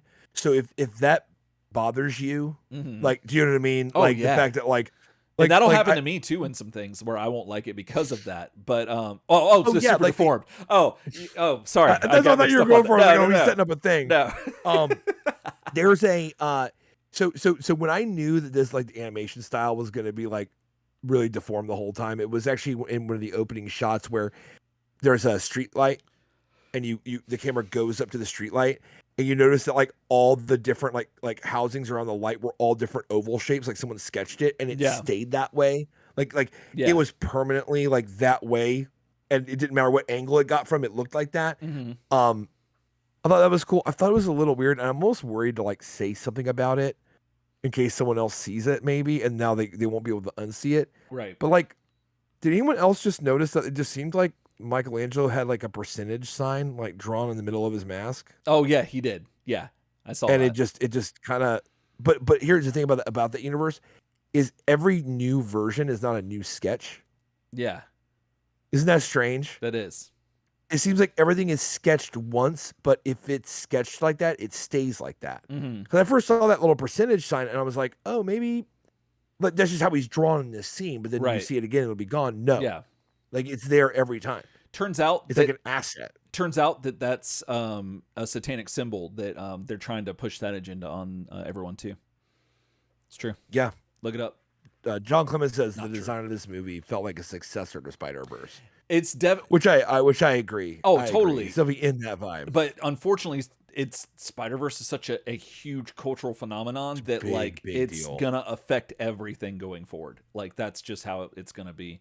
And yeah, I'm okay with it. I prefer this. I think I prefer this to Spider-Verse in the sense of like being a little bit more reined in.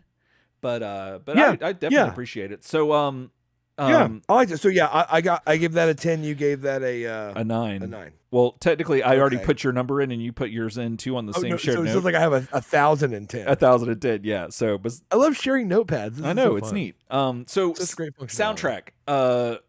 I thought the movie was faultless. Fun. Yeah, it was great. So I think it was. It gets a 10. It wasn't too much, and it wasn't. Faultless. It was enough. So yeah. I can't think of it. Every song that came on, I was like incredibly pleased to hear. Yeah. I thought I was like, yep, that's sick. Oh, that's badass. yeah, the Tribe Called Quest song in that amazing fight sequence was fantastic. Right. All of the incidental music, right? The score by Trent Reznor and Atticus Ross was badass. And Jake's been a big advocate for this in chat. It does sound like old Nine Inch Nails. It sounds like there are sections that sound like March of the Pigs again, basically. Like it's just that crazy sounding. Yeah. Absolutely loved it. Yeah. Loved it, and all the like the song like soundtrack stuff as well. It's a 10. Yeah. Like, well, doubt, right? Noah's saying that it had his butt moving in the chair. He's giving it a 10 absolutely. too. Yeah. It was great. Although the Four Non Blondes, I just absolutely hate that song, but I get it for the joke and I get it for the it made sense in the movie, at least to me. But yeah. I thought it worked. Yeah, like normally I'll just sit around listening to that song, but it really worked in that sequence when you have something to distract you with. And yeah, every like they did such a really good job folding in kind of like the traditional kind of like urban hip hop feel. Yeah. With like a really modern that kind of like modern industrial kind of like video game soundtrack music. Yeah. With what a lot of the Reznor and Ross stuff feels like to me. Yeah. So, and it's used usually in like more of the action oriented sequences mm-hmm. where it feels like it's like a fight scene. And so it felt very like, video game soundtrack feel to those scenes, and the marriage of those two kind of disparate, things. Yeah. Jake says it felt like it had an 8-bit feel at times, and it does. Yeah. I think that was really good, and that's a 10. So I guess, whatever. We just love the hell out of the movie, I guess. But New Jack Swing 2023. Yeah. Oh, I'm there for that. Fair. Yeah. No. So I mean, the soundtrack of all things is like, actually, I think almost like the least debatable thing. I like to hear a problem you had with the soundtrack. Oh, yeah. Because it's just so good. So let's see. So that is it. So get your soundtrack scoring in, everybody. Okay. And you should have 5 numbers between 1 and 10. Well, unless you're M and you gave something a 0.5, but you can round that up or down. Yeah. And then, that 0.5. What was that? I said that 0.5 got me. That 0.5 is pretty great. It was pretty great. Yeah.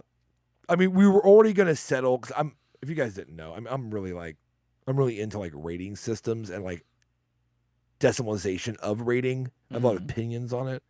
So I almost wanted to allow us to give 0.5s in our out of 10 score. Right. But then we're already decimalizing by whatever, guys. Yeah. You know what it anyway. is. Like I'm not going to have like 3.61 be a score for the movie. You know what I mean? Like you can't be that granular, because what's anything mean? And then, so just add them up and then move the decimal over and then put them in the chat and let us know where you're at.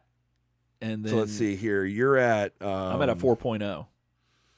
You're at a dead 40? Yeah. Wow. Okay. So, yeah. And that would make mine, because we offset there. I'm at 41. Am I right with that? You want to check my math? Oh, goodness. 13. Yeah. Know. Math on the mic. Yeah, I did mine while you were talking a second ago. Okay, so I'm at the 30, the 37, and then 43. 4.3. Oh, okay. I'm at a 4.3 out of 5. You're at a dead 4.0. Did you add that up right? Yeah. How did I get 3 points on you? I gave the characters +1 over you. Yep, I gave the voice acting +1 over you and the production +1 over you. Yeah. So I got 0.3. So you're at the 4.0, and I was at 4.3 out of 5. Cuddly the Cowlick. Oh yeah, Cuddly the Cowlicks. All right. The numbers are coming in. Oh, right, boys, let's go. Yeah, let's go. Noah. Yeah, Noah's at a 3.9. Noah's 3.9 chickens out of 5. Okay. Jake is at a 4.4. Alamo Theater Brags out of 5. Yeah. I say that with love because I wish I had one. Michael McDonald's 4.1. Let's see. Oh, John Clemens, what are we adding? So we're adding up all of the I don't know if he's taking the piss or not. You never know that with John. But for anyone who's a little confused, we're adding up your scores out of 10 for all the 5 things. So take whatever your scores were out of plot, character, acting, or voice acting, production, and soundtrack. Add all that up and put a decimal in the middle of it. Yeah. And so that's how you get there. Yeah. So, Jake, you talk about, I don't know what Letterboxd is, but I do love ranking stuff in general. And then also album of the year list. Yeah, 100%. I did one on the Easy Opens channel. So Noah said 3.9 cocktails while watching. Ooh, I mean, that's true. We've been going long enough for 3.9 cocktails. Oh, dang. Yeah. The metric. Yeah. That's basically what we're doing. So everything was out of 10. So each of the 5 things, you rated them 1 to 10. The production, plot, characters, voice acting, production, and soundtrack. We should have made a little graphic. We should have. Like, I get it now. I'm following it home. Yeah. Then you rate each of those 5 topics out of 10, add the total, sum those numbers up. And it would be sick.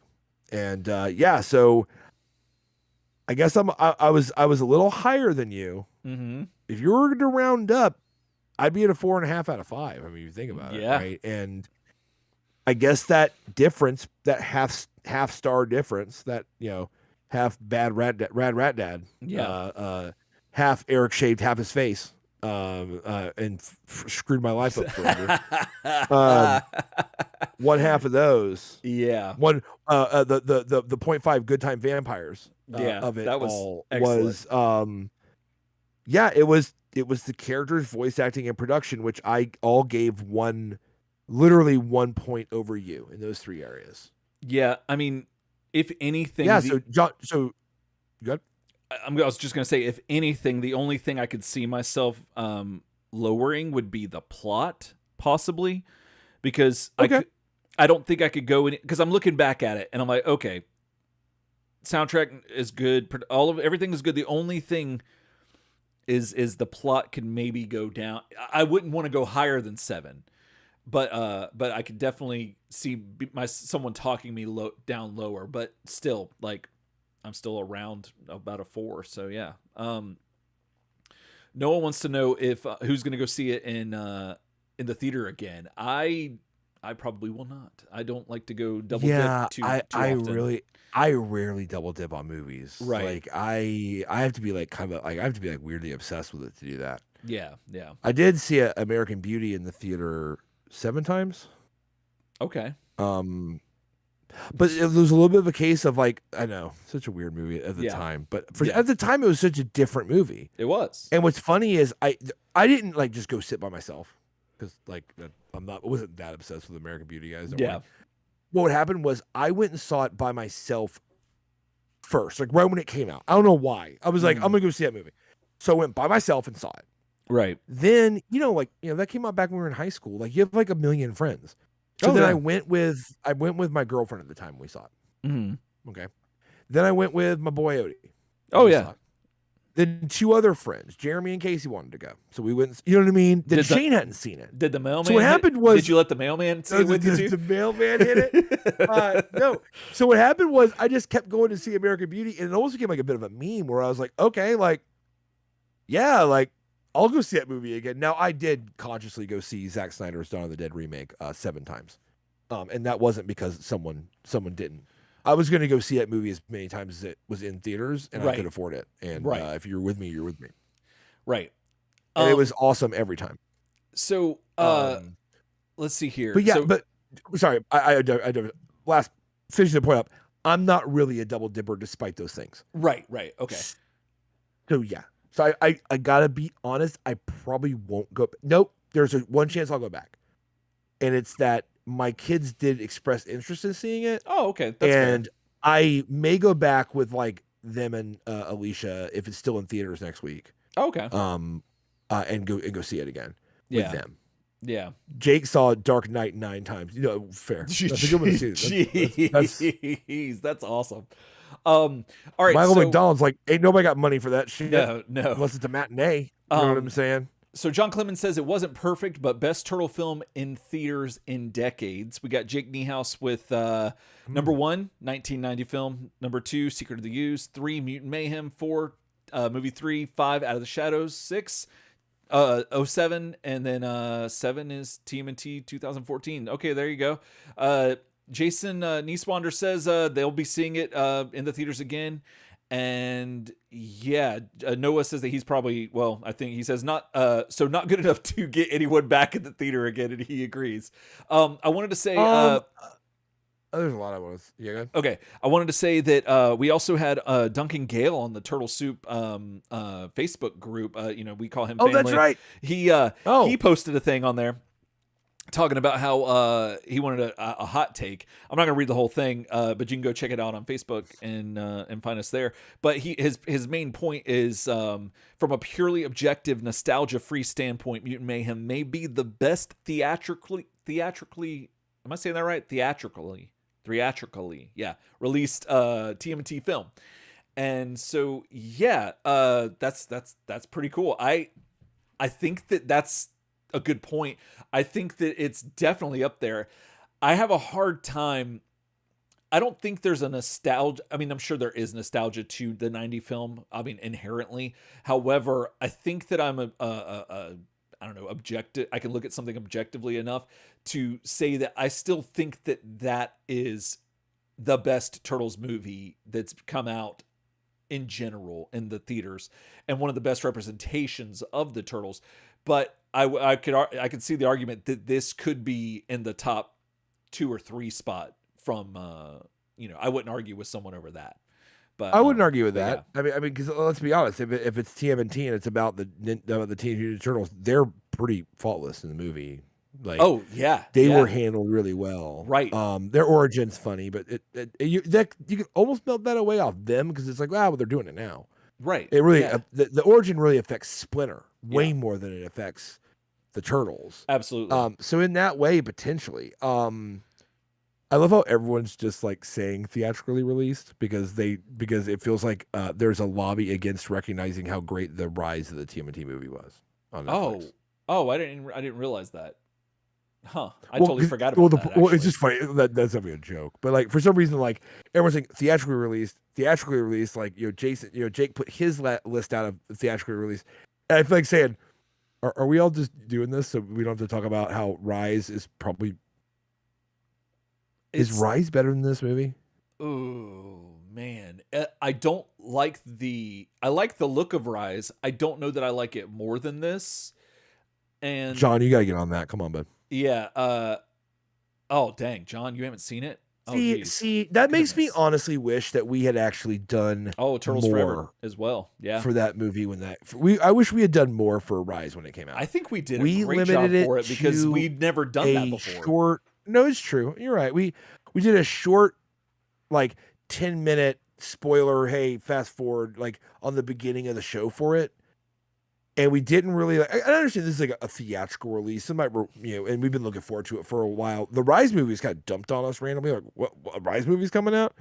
But still not better than the 1990 or this movie from Noah. Yeah, I can see an argument between this movie and Rise. I would totally entertain that. However, I really liked Rise. I still don't think it surpasses the 90 movie, but you'd be hard pressed to. But no, I agree. I think that too. And then the problem with Turtles Forever, it is technically a movie, yes, but it has so much, and I think this is probably what goes hand in hand with Rise as well, that there's a lot of other ancillary stuff you need to know, like a lot of baggage that you need to know to be able to fully enjoy it. You can enjoy them without knowing the metatextual stuff, but it does kind of take away from it enough that it's other media, because then we're talking about TV shows, and then that's a different conversation. Oh, yeah, no. We can't open it to be like TV. I get it, but like Rise, that movie is really good. It is. Like that. I think it's honestly the sleeper TMNT movie ever. Like I think that like it's way too good for what people give it credit for. Way too good. Actually. Okay. It's way too good for the credit people give it. It's probably the better way to phrase that sentence. I mean, we gave it 20 minutes on the show. We talked about, and then I did a whole thing on what's the app? Instagram, going through it. And that's right. Maybe we did. And so I think we did a fair enough job, considering that, like you just said, like it was just sprung on us.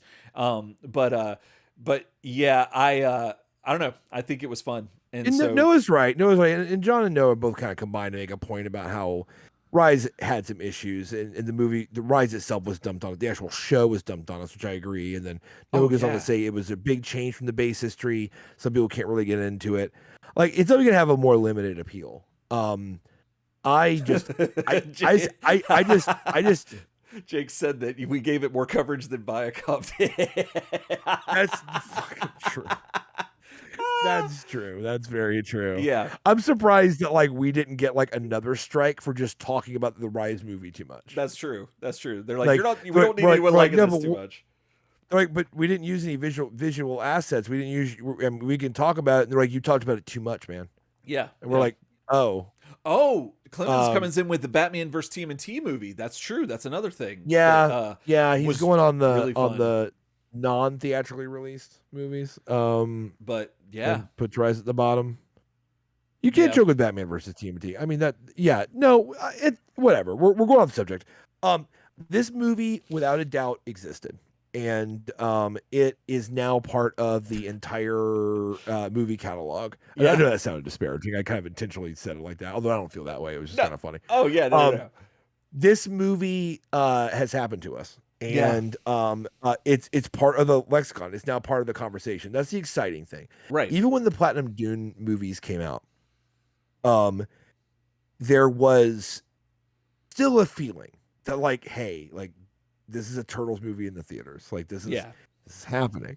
Yeah. Now, of course, with those movies, it was a whole different story, at least on this part. Or that M. Wilson, he's a big stan. But for the most part, a lot of us don't like those.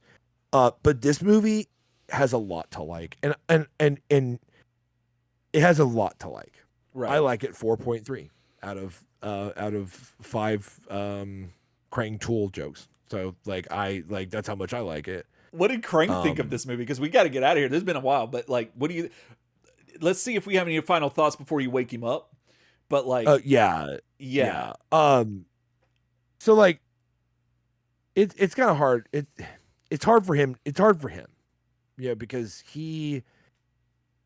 they all got a glow up, and he really didn't. You know what I mean? That's true. He's obviously offended that they had a Utrom character, but didn't show anything that looked like him. Right. Right. So I mean, it. You awake? Oh goodness. What? Well. It's basically over, and this isn't necessarily like a post game show thing. So I don't know how much I can let you Yeah, sure. Why the fuck not? Oh my goodness. Hey everybody.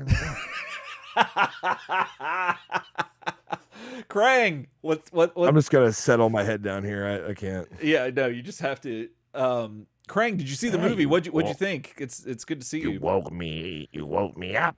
Yeah, I was sleeping. I can tell you look sleepy. So what was your question again? So did you see the new movie, the Mutant Mayhem?